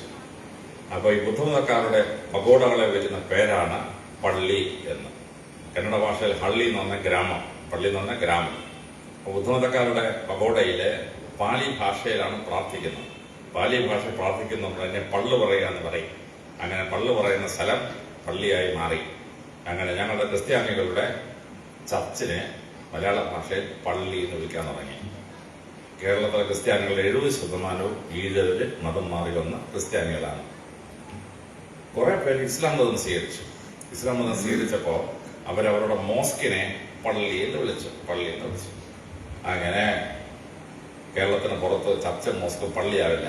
ഇവിടെ മാത്രം ബുദ്ധമതത്തിന്റെ പാരമ്പര്യത്തിൽ പണ്ട് ഈഴവരുടെ ആരാധനാ സമ്പ്രദായത്തെ സ്വീകരിച്ചപ്പോഴാണ് അത് പള്ളിയായി മാറിയത്. എന്നാൽ മതം മാറാൻ തയ്യാറാകാത്തവർ ഈഴവരായി തുടർന്നു. അവരുടെ കൂടെ കുറവുണ്ടായിരുന്നു. സംഘകാലത്തിലെ തമിഴ് രാജ്യം ഭരിച്ചിരുന്നപ്പോഴും കുറവരായിരുന്നു. കോവിലിന് കണ്ണകി കുറവരായിരുന്നു. കൊടുങ്ങല്ലൂർ ഭഗവതി കുറത്തിയാണ്. മലയാളപ്പുഴ ഭഗവതി കുറത്തിയാണ്. തിരുവനന്തപുരത്തെ പ്രസിദ്ധമായ ഭഗവതി കുറത്തിയാണ്. കണ്ണകയാണ് അവിടെ ഇരിക്കുന്നത്. അങ്ങനെയുള്ള ക്ഷേത്രം. കുറവരെ നമ്മൾ വിളിക്കുന്ന പേരെന്താണ്? സിദ്ധാർത്ഥർ. സിദ്ധാർത്ഥ അല്ലെങ്കിൽ ബുദ്ധന്റെ കൂടെ പോയവർ സിദ്ധാർത്ഥർ. ജൈനമതം സ്വീകരിച്ചവർ ജിനർ. അപ്പൊ ജൈനമതവും ബുദ്ധമതവും സ്വീകരിച്ചവരാണ് സിദ്ധാർത്ഥർ എന്നായി മാറിയത്. സിദ്ധാർത്ഥർ കുറവാണ്. അപ്പൊ കുറവർ ഈഴവനെ കാണുമ്പോൾ എന്ത് പറയും? ഇളയപ്പാന്ന് വിളിക്കും. ഈഴവ സ്ത്രീയെ ഒരു കുറവ സ്ത്രീ കണ്ടാൽ പറയും ഇളയമ്മാന്ന് വിളിക്കും. കാരണം ബുദ്ധമതത്തിലെ ശ്രേഷ്ഠ ഇളയ ഭാവത്തിലാണ് കുറവരും അന്നത്തെ രാജാക്കന്മാരും ഈഴവരും ഉണ്ടായിരുന്നത്. അപ്പൊ ചരിത്രത്തിൽ ഒരു 6 നൂറ്റാണ്ട് കേരളം ഭരിച്ച ഒരു ജനവിഭാഗം അടിച്ചമർത്തപ്പെട്ട ശേഷം അവര് ഈഴവരായി മാറി. അപ്പൊ ഇങ്ങനെ മാറിയ സംഭവത്തിനെ 1000 വർഷത്തിന് ശേഷം യുഗപുരുഷനായ ശ്രീനാരായണ ഗുരുദേവൻ വന്ന് അടിച്ചമർത്തപ്പെട്ട ജനതയെ ഉയർത്ത് എടുക്കുന്ന അത്ഭുതകരമായ സംഭവമാണ് നടക്കുന്നത്. അതുകൊണ്ടാണ് ഗുരുദേവനെ നമ്മള് യുഗപുരുഷൻ എന്ന് വിളിക്കുന്നത്. ഗുരുദേവന്റെ ജീവിതത്തില് 4 ഭാഗമാണ്. 1856 ജനിച്ച് 1888 അരിപ്പുറം പ്രതിഷ്ഠ നടക്കുന്നവരുള്ള ഭാഗം ഗുരുദേവന്റെ ജീവിതത്തിന് 1-ാം ഭാഗം. 1888 അരുവിപ്പുറം പ്രതിഷ്ഠയ്ക്ക് ശേഷം 1903 SNDP യോഗം ഉണ്ടാക്കുന്നതുവരെയുള്ള ഭാഗം 2-ാം ഭാഗം. 1903 SNDP ഉണ്ടാക്കിയ ശേഷം 1914 ആലുവ സമ്മേളനം വരെയുള്ള ഭാഗം 3-ാം ഭാഗം. 1914 ആലുവ സമ്മേളനത്തിന് ശേഷം 1928 മഹാസമാധിയാവുന്ന ഒരു കാലഘട്ടം ഗുരുദേവന്റെ ജീവിതത്തിന്റെ 4-ാം ഘട്ടം. ഈ 4 ഘട്ടങ്ങളെ കൃത്യമായി നമ്മൾ മനസ്സിലാക്കണം. അപ്പോൾ ഗുരുദേവൻ ജനിക്കുന്നതിന് തൊട്ട് മുമ്പ് ഇന്ത്യയിൽ എന്താണ് സംഭവിച്ചുകൊണ്ടിരുന്നത്? ബ്രിട്ടീഷുകാർ ഇന്ത്യ പിടിക്കുകയാണ്. ബ്രിട്ടീഷുകാർ ഇന്ത്യയുടെ മാപ്പ് എടുത്ത് വെച്ചിട്ട് ഇന്ത്യയെ ക്ലോക്ക് വൈസായിട്ട് പിടിക്കാൻ തീരുമാനിച്ചു. അവരാദ്യം പിടിക്കാൻ തീരുമാനിച്ചത് ഏറ്റവും റിച്ചസ്റ്റ് സ്ഥാനമാണ് ബംഗാൾ. അവിടെ ബംഗാൾ മുർഷിദാബാദ് പട്ടണം റിച്ചർ ദാൻ ലണ്ടൻ എന്ന റോബർട്ട് ക്ലേ പറയുന്ന സ്ഥലമാണ്. അവര് സിറാജ് ദൗളയുടെ മുഖ്യമന്ത്രിയായ മാലിക് കാഫറിനെ കയ്യിലെടുത്തു. അവനെ കയ്യിലെടുത്ത് മിർ കാസിമിനെ കയ്യിലെടുത്ത ശേഷം പ്ലാസി യുദ്ധത്തിലേക്ക് വന്നു. പ്ലാസി യുദ്ധം എന്ന് പറയുന്ന ചുമ്മാ വിവരക്കേടാണ്. ബ്രിട്ടീഷുകാരെ വെടിവെച്ചപ്പോൾ പീരങ്കിയിൽ നിന്ന് ഉണ്ടയെല്ലാം പുറത്തു വന്നു. സിറാജ് ദൗള വെടിവെച്ചപ്പോൾ പീരങ്കിയിൽ നിന്ന് ഒരു ഉണ്ടയും പുറത്തു വന്നില്ല. കാരണം മിർ കാസിമിനെ കൊണ്ട് പീരങ്കി അതിനെ വെള്ളം ഒഴിച്ചു വെച്ചു. വെടിയുണ്ടപ്പോൾ 15 മിനിറ്റ് യുദ്ധം കഴിഞ്ഞു. ചതിയിൽ യുദ്ധം പിടിച്ചെടുത്തു. അങ്ങനെ വെസ്റ്റ് ബംഗാൾ, ബംഗ്ലാദേശ്, ആസാം, മണിപ്പൂർ, ത്രിപുര ഉൾപ്പെട്ട 7 സിസ്റ്റേഴ്സ് ഓഫ് ദി ഈസ്റ്റ് ബ്രിട്ടീഷുകാരുടെ കയ്യിലായി. അടുത്ത ബ്രിട്ടീഷുകാർ തീരുമാനിച്ചു ബീഹാർ, ഒറീസയും പിടിക്കണം. അവിടെ ഭരിക്കുന്ന അടുത്ത മുസ്ലിം രാജവംശമാണ് ഔദല രാജവംശം. ഔദല രാജവംശം പിടിക്കാൻ വേണ്ടി അവരുടെ പ്രധാനമന്ത്രിയെ കയ്യിലെടുത്ത് മിർ കാസിം എല്ലാം കൂടെ കൂടി 1764 ബാറ്റിൽ ഓഫ് ബക്സറിൽ ഔദ് രാജ്യത്തെ പരാജയപ്പെടുത്തി. ഈസ്റ്റേൺ UP, ബീഹാർ, ഒറീസ അവരുടെ കയ്യിലായി. അത് കഴിഞ്ഞ് അവിടെ നേരെ ബംഗാളിൽ താഴെ വന്നു ആന്ധ്രാപ്രദേശ് പിടിക്കണം. 1939 നൈസാം മുഗളന്മാർക്കെതിരെ സ്വാതന്ത്ര്യം പ്രഖ്യാപിച്ചു. അവനെ അവർ പച്ചപിടിച്ച് വരിക. അവരെ ഒരു സബ്സിഡറി അലയൻസിൽ ഒപ്പിട്ടിട്ട് ആന്ധ്രയെ കയ്യിലെടുത്തു. അതിനുശേഷം അവർക്ക് തെക്കേ ഇന്ത്യ പിടിക്കണം. അപ്പൊ തെക്കേ ഇന്ത്യ ഭരിക്കുന്ന വടയാർ രാജവംശമാണ്. വടയാർ രാജവംശം ഹിന്ദുക്കളാണ്. അവർക്ക് യുദ്ധം ചെയ്യാൻ പറ്റുമോ? പറ്റിയല്ല. അതുകൊണ്ട് അവരെന്തെന്നറിയാമോ? വടയാർ രാജവംശത്തിന് സേനാനായകനുണ്ടായിരുന്നു ഹൈദരാലി, അയാളുടെ മോൻ ടിപ്പു. അവർക്കെതിരെ യുദ്ധം ചെയ്യുമെന്ന് പ്രഖ്യാപിച്ചു. അത് ഹിന്ദു മുസ്ലിം ലഹളയാക്കി മാറ്റാനായിട്ട് തീരുമാനിച്ചു. അപ്പോ ടിപ്പു സുൽത്താൻ സുൽത്താനാണോ? അല്ല. ഹൈദരാലിക്ക് ആൺമക്കൾ ഉണ്ടാകാതിരുന്നപ്പോ അദ്ദേഹം നാഗരൂരിൽ പോയി ആ മുസ്ലിം സെയിന്റിനെ കണ്ട് പ്രാർത്ഥിച്ചപ്പോൾ ഒരു കുട്ടിയുണ്ടായി. ആ മുസ്ലിം സെയിന്റിന്റെ പേരാണ് ടിപ്പു സുൽത്താൻ ഓലിയ. ആ സന്യാസിയുടെ പേര് മകനിട്ടു. അങ്ങനെ ടിപ്പു സുൽത്താനായത്. ടിപ്പു സുൽത്താനെതിരെ മുസ്ലിം വിരോധം ഉണ്ടാക്കിയിട്ട് സൈന്യത്തെ ചേർത്തിട്ട് 1898 ടിപ്പു സുൽത്താനെ പരാജയപ്പെടുത്തി. 1806 കൊച്ചിയില് പാലി തച്ചനെ കൊണ്ട് വിപ്ലവം ഉണ്ടാക്കിച്ചിട്ട് പരിണിതഫലമായി കൊച്ചി ബ്രിട്ടീഷുകാർ കയ്യിലെടുത്തു. 1809 വേലിത്ത മിതവായെ കൊണ്ട് കുണ്ടറോളം വരെ ഉണ്ടാക്കി പ്രശ്നം ഉണ്ടാക്കിച്ചിട്ട് തിരുവിതാംകൂറും കയ്യിലെടുത്തു. ഇതിന്റെ നേരെ പുറപ്പോട്ട് വെച്ച് പിടിച്ചു. മറാത്തായും ഗുജറാത്തും ഭരിക്കുന്ന മറാത്തികളാണ്. ആ മറാത്തികൾക്കെതിരെ 1818 കിർക്കി യുദ്ധത്തിൽ അവരെ പരാജയപ്പെടുത്തി മഹാരാഷ്ട്രയും ഗുജറാത്തും പിടിച്ചെടുത്തു. അത് കഴിഞ്ഞ് അവർ നേരെ പഞ്ചാബിലോട്ട് തിരിഞ്ഞു. പഞ്ചാബ് ഒരിക്കലും രാജാ രഞ്ജിത് സിംഗ് ആണ്, ഒരു രക്ഷയില്ല. പട്ടാളക്കാരന് അയാളോട് യുദ്ധം ചെയ്യാൻ പറ്റത്തില്ലെന്ന് പറഞ്ഞു. ബ്രിട്ടീഷുകാർ 1839 അദ്ദേഹത്തെ കാണാൻ ചെന്നിട്ട് എന്നോ മധുരം അങ്ങോട്ടും കൊടുത്തു. മധുരം തിന്നു കഴിഞ്ഞപ്പം ഈ രഞ്ജിത് സിംഗ് കുഴഞ്ഞു വീണ് മരിച്ചു. ബ്രിട്ടീഷുകാരന് ഹാർട്ട് അറ്റാക്കാണ്. എന്റെ ബലമായ സംശയം ജോളി കൂടത്താഴ് ചെയ്ത പോലെ എന്തോ സൈനൈഡ് കൊടുത്തിട്ടാണ് രഞ്ജിത് സിംഗ് താഴെ വീണത്. പഞ്ചാബും ഹരിയാനയും ഹിമാചൽ പ്രദേശും കാശ്മീരും ബ്രിട്ടീഷുകാരുടെ കയ്യിലെത്തി. ബ്രിട്ടീഷുകാരെ കറങ്ങി 1987 ഡൽഹി പിടിച്ചു. അങ്ങനെ ഇന്ത്യ ബ്രിട്ടീഷുകാരെ പിടിക്കുന്ന ക്ലോക്ക് വൈസ് ആയിട്ടാണ്. ബംഗാൾ, ബീഹാർ, ഒറീസ, ആന്ധ്രാപ്രദേശ്, തമിഴ്നാട്, കർണാടക, മഹാരാഷ്ട്ര, ഗുജറാത്ത്, പഞ്ചാബ് ആൻഡ് ഡൽഹി. അതുകൊണ്ടാണ് ജനഗണമന എഴുതിയപ്പോൾ ആഗോ ആന്റി ക്ലോക്ക് വൈസ് വരുന്നത്. പഞ്ചാബ്, സിന്ധു, ഗുജറാത്ത്, മറാത്ത, ദ്രാവിഡ, ഉത്കല, ബംഗാൾ എന്ന് ആന്റി ക്ലോക്ക് വൈസ് ജനഗണമന എഴുതിയത് അതുകൊണ്ടാണ്. അപ്പൊ ഈ സംഭവം ഗുരുദേവൻ ജനിക്കുന്ന 100 വർഷം മുമ്പ് കേരളത്തിൽ ഇങ്ങനെ അരങ്ങേറിക്കൊണ്ടിരിക്കുകയാണ്. ആ അരങ്ങേറിയിരിക്കുന്ന പ്രോസസ്സിൽ ഗുരുദേവൻ 1886 ചെമ്പഴനിയിലെ വയൽവാരം വീട്ടിൽ ഓഗസ്റ്റ് 20 ജനിക്കുകയാണ്. അത് ജനിച്ചു കഴിഞ്ഞൊരു 9 മാസം കഴിയുമ്പോഴാണ് ഒന്നാം സ്വാതന്ത്ര്യ സമരം എന്ന് വിളിക്കുന്ന സിപ്പോയി പൊട്ടൽ സംഭവിക്കുകയും ഡൽഹി പിടിച്ചെടുക്കുകയും ചെയ്തത്. ഗുരുദേവൻ ഒരു 5 വയസ്സായപ്പോൾ ബ്രിട്ടീഷുകാർ 1861 ഏഷ്യാറ്റിക് സൊസൈറ്റി ഉണ്ടാക്കി. അലക്സാണ്ടർ കണ്ണിങ്ങാം ചേർന്ന് സൊസൈറ്റി ഉണ്ടാക്കി. വില്യംസ് എല്ലാം കൂടെ ചേർന്നിട്ട് അവരെന്ത് ചെയ്തു? ഹിന്ദു മതത്തെ നശിപ്പിക്കാൻ വേണ്ടിയുള്ള പരിപാടികൾ ആവിഷ്കരിച്ചു. ഹിന്ദു മതങ്ങളെ ഉപേക്ഷിച്ച് ബ്രിട്ടീഷ് മുസ്ലിങ്ങളെ തകർത്തു. ഇനി ഹിന്ദുക്കളെ തകർക്കണം. അതിന് അവൻ എന്ത് ചെയ്തു? അവൻ ഹിന്ദുക്കളുടെ പുസ്തകം എടുത്തിട്ട് അതിനകത്ത് മാറ്റങ്ങൾ വരുത്തി. മനുസ്മൃതി എടുത്തിട്ട് ശൂദ്രൻ വേദം കേട്ടാൽ അവന്റെ ചെവിയിൽ ഈഴമുരുക്കി ഒഴിക്കണമെന്ന് വാലുകഴി ചേർത്തു. ഒറിജിനൽ മനുസ്മൃതിയിലുണ്ടോ? ഇല്ല. എന്റെ ഒറിജിനൽ മനുസ്മൃതി ഉണ്ട്. ബ്രിട്ടീഷുകാരൻ തിരുത്തി ഉണ്ടാക്കിയതാണ് ഈ സെന്റൻസ്. മനുസ്മൃതിക്കകത്ത് പിതോരക്ഷത് കൗമാരെ പത്രോരക്ഷത് യൗവനെ പുത്രോരക്ഷത് വാർദ്ധക്യ എന്നാ സ്ത്രീ സ്വാതന്ത്ര്യം അഹൃതി എന്ന് പറഞ്ഞിട്ട് മനു ഒരു ചോദിച്ചതിനെ കിട്ടു. ചെറുപ്പത്തിൽ പിതാവും യൗവനത്തിൽ ഭർത്താവും വാർദ്ധക്യത്തിൽ പുത്രൻ രക്ഷിച്ചാൽ മതിയോ?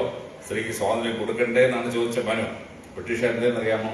ആ ക്വസ്റ്റ്യൻ മാർക്ക് എടുത്തങ്ങ് മാറ്റി. അപ്പൊ എന്ത് പറ്റി? സ്ത്രീ സ്വാതന്ത്ര്യം അർഹതി, സ്ത്രീക്ക് സ്വാതന്ത്ര്യം കൊടുക്കാൻ പാടില്ല എന്നതിന്റെ അർത്ഥം അങ്ങ് തിരിഞ്ഞു. ക്വസ്റ്റ്യൻ പേപ്പറാണ്. ക്വസ്റ്റ്യൻ എടുത്തങ്ങോട്ട് മാറ്റിയപ്പം ബ്രിട്ടീഷുകാർ എന്തെന്ന് പറയുക? ഉപനിഷത്ത് പബ്ലിഷ് ചെയ്യാൻ തുടങ്ങി. ഹിന്ദുക്കൾക്ക് 1108 ഉപനിഷത്തേ ഉള്ളൂ. ബ്രിട്ടീഷുകാരൻ പബ്ലിഷ് ചെയ്ത് 1338 ഉപനിഷത്ത് പബ്ലിഷ് ചെയ്തു. എവിടെ നിന്ന് ബാക്കി 230 ഉപനിഷത്ത്? അവൻ കള്ള ഉപനിഷത്ത് എഴുതി ഉണ്ടാക്കി. സംസ്കൃതം അറിയാവുന്നവരെ വിളിച്ച് വലിയ ശമ്പളം കൊടുത്ത് അവനെ കൊണ്ട് കള്ള ഉപനിഷത്ത് എഴുതി ഉണ്ടാക്കി പബ്ലിഷ് ചെയ്തു. എന്റെ ഈ ഹിന്ദുക്കളുടെ ഒറിജിനൽ 1928 ഇരിപ്പുണ്ട്. ബ്രിട്ടീഷുകാർ ഉണ്ടാക്കി 1338 ലിസ്റ്റ് ഇരിപ്പുണ്ട്. കള്ളം കാണിച്ചിട്ട് അവൻ ഹിന്ദുമതം ഉദ്ദേശിക്കാത്ത പരിപാടികൾ അതിനകത്ത് അവന്റെ കയ്യിൽ ചേർത്തു. എന്നിട്ട് അവൻ എന്ത് ചെയ്തു? അവൻ രാമായണം എടുത്തു. രാമായണം എടുത്തിട്ട് അതിനകത്ത് വക്രത കൊണ്ട് ചേർക്കാൻ തുടങ്ങി.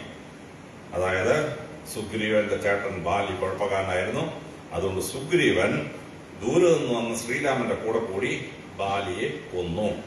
രാവണൻ കുഴപ്പക്കാരനായിരുന്നു. അനിയൻ സുഗ്രീവൻ പുറത്തു നിന്ന് രാമന്റെ സഹായത്തോടെ രാവണനെ കൊന്ന് അധികാരം പിടിച്ചെടുത്തു.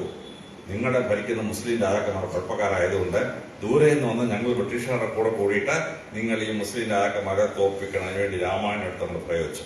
സർക്കാർ ഫണ്ട് എടുത്തിട്ട് സുഗ്രീവനും വിഭീഷണനും 2 രാജ്യദ്രോഹികൾ, സ്വന്തം രാജ്യത്തെ രാജാവിനെ അധികാരം പിടിച്ചെടുത്ത 2 രാജ്യദ്രോഹികളാണ് ഈ സുഗ്രീവനും വിഭീഷണനും.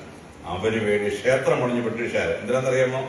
ഇവിടുത്തെ ഭരണാധികാരികളെ തോൽപ്പിച്ചിട്ട് ബ്രിട്ടീഷുകാരെ സഹായിച്ചാൽ ഞങ്ങൾ നിങ്ങൾക്ക് നല്ല ഭരണം തരാമെന്ന് പറഞ്ഞാൽ അതിന് രാമായണ കഥ അങ്ങോട്ട് അടിച്ച് പറത്തിന് കുഴപ്പത്തിലുണ്ടാക്കി. എന്നിട്ട് വാൽമീകിയുടെ രാമായണത്തിൽ 6 കാണ്ഡങ്ങളേ ഉള്ളൂ. യുദ്ധമൊക്കെ ജയിച്ച് സീതാദേവിയോടൊപ്പം തിരിച്ചു വന്ന് ദീർഘകാലം രാമനും സീതയും അയോധ്യ ഭരിച്ചിട്ട് രാമരാജ്യം കൊണ്ടു എന്ന് പറഞ്ഞത് വാൽമീകി രാമായണം അവസാനിപ്പിച്ചു. വാൽമീകിയുടെ രാമായണം 19 വർഷം കഴിഞ്ഞപ്പം പുഷ്യമിത്ര സുംഗൻ എന്ന ബ്രാഹ്മണൻ അശോക ചക്രവർത്തി കൊച്ചുമാൻ ബൃഹത്തിനെ കൊന്നിട്ട് ഭരണം പിടിച്ചെടുത്തു. അയാൾ എന്തെന്നറിയാമോ? ഒരു കള്ള രാമായണം എഴുതുണ്ടാക്കി. ഉത്തര രാമായണം എന്ന സാധനം. ഉത്തര രാമായണത്തിനകത്ത് സീതാദേവിയുടെ ചാരിത്രത്തിൽ സംശയിച്ച് ശ്രീരാമനോട് ഉപേക്ഷിച്ചു, കാട്ടിക്കൊണ്ട് കളഞ്ഞു. ആ സ്ത്രീ നടന്നും കണ്ട കയറി വാൽമീകിയുടെ ആശ്രമത്തിൽ പോയി താമസിച്ചു. 2 കുട്ടികളെ പ്രസവിച്ചു. രാമൻ ഭാര്യയെ നോക്കുകയില്ല, മക്കളെ നോക്കുകയില്ല. ദ്രോഹി. ശ്രീരാമനെ ആക്ഷേപിക്കാൻ വേണ്ടി ഉണ്ടാക്കിയാണ്. ദ്രോഹി ക്ഷത്രിയരെ ആക്ഷേപിക്കാൻ വേണ്ടിയാണ്. അവസാനം അശ്വമേധം നടത്തി വന്നപ്പോൾ ശ്രീരാമനെ മക്കൾ തോൽപ്പിച്ചു. ഇങ്ങനൊരു കഥയാണ്, കഥ ഉണ്ടാക്കിയവർക്കാണ്. ഞാൻ വനിതാ കമ്മീഷന്റെ ഡയറക്ടറാണ്. അപ്പോൾ ഒരു ഭർത്താവുമാരുടെ വഴക്കാണ്. രണ്ടുപേരുടെ വഴക്ക് തീർക്കാൻ വേണ്ടി മധ്യസ്ഥ വെച്ചോണ്ടിരിക്കുമ്പോൾ പെട്ടെന്ന് ഈ സ്ത്രീയുടെ വായിന്ന് വന്നു ഗർഭിണിയാണ്. അപ്പൊ ഞാൻ ആ ഭർത്താവിന് ചോദിച്ചു, നിന്റെ ഭാര്യ ഗർഭിണി, നിന്റെ കുട്ടി നിന്റെ ഭാര്യയുടെ വയറ്റിൽ കിടക്കാണല്ലോ, അങ്ങനെ ഒരു ഭാര്യ നീ ഉപേക്ഷിക്കാമെന്ന് വെച്ചു. അവൻ ശ്രീരാമൻ എന്താ ചെയ്യുന്നറിയാമോ സാറേ, ഗർഭിണിയായ ഭാര്യ കൊണ്ട് കാട്ടിക്കളഞ്ഞു. ഞാനതൊന്നും ചെയ്തിട്ടില്ലല്ലോ, ഞാൻ അവിടെ അപ്പനെ കൊണ്ട് ഏൽപ്പിച്ചില്ലേ. അതായത് ഈ ഭാര്യയെ ഉപദ്രവിക്കുന്ന ഈ പന്നൻ അവൻ കൂട്ടുപിടിക്കുന്ന ആരെന്നറിയാമോ? രാമായണത്തെ, ഉത്തര രാമായണത്തെ. എന്നിട്ട് സീതാദേവി രാവണന്റെ മോളായിരുന്നു. അവസാനം ശംഭൂകൻ എന്ന് പറഞ്ഞ ഒരാളെ തപസ്സിരുന്നു. ശ്രീരാമൻ അങ്ങോട്ട് എന്തോടാ എന്റെ ജാതി, ശൂദ്രൻ വെട്ടട തലേന്ന് പറഞ്ഞ് ശംഭൂകന്റെ തലവെട്ടി. ജാതി വ്യവസ്ഥ വളർത്താൻ വേണ്ടി ഈ ഇല്ലാത്ത ഉത്തര രാമായണം, രാമായണത്തിന്റെ ഭാഗമെന്ന് പറഞ്ഞ് ശ്രീരാമനെ ആക്ഷേപിച്ച്, സ്ത്രീത്വത്തെ ആക്ഷേപിച്ച് ഒരു ചരിത്രം ഉണ്ടാക്കി. ആ ചരിത്രമുണ്ട്. ഉത്തര രാമായണം ബ്രിട്ടീഷുകാർ 1000 കോപ്പി പ്രിന്റ് ചെയ്ത് പബ്ലിഷ് ചെയ്യും. ഒറിജിനൽ രാമായണമല്ല, ഉത്തര രാമായണം പബ്ലിഷ് ചെയ്യും. ഇങ്ങനെ നമ്മുടെ പുസ്തകങ്ങളെ വക്രിച്ച് ഇന്ത്യയെ നശിപ്പിക്കാൻ വേണ്ടി ബ്രിട്ടീഷുകാർ 1861 തൊട്ട് ശ്രമിച്ചു. ഇത് ഗുരുദേവൻ വളരെ ഭംഗിയായിട്ട് കണ്ടുകൊണ്ടിരിക്കുകയാണ്. ഗുരുദേവൻ ചെറുപ്രായത്തിൽ ഈ പ്രവൃത്തി കണ്ടുകൊണ്ടിരിക്കുകയാണ്.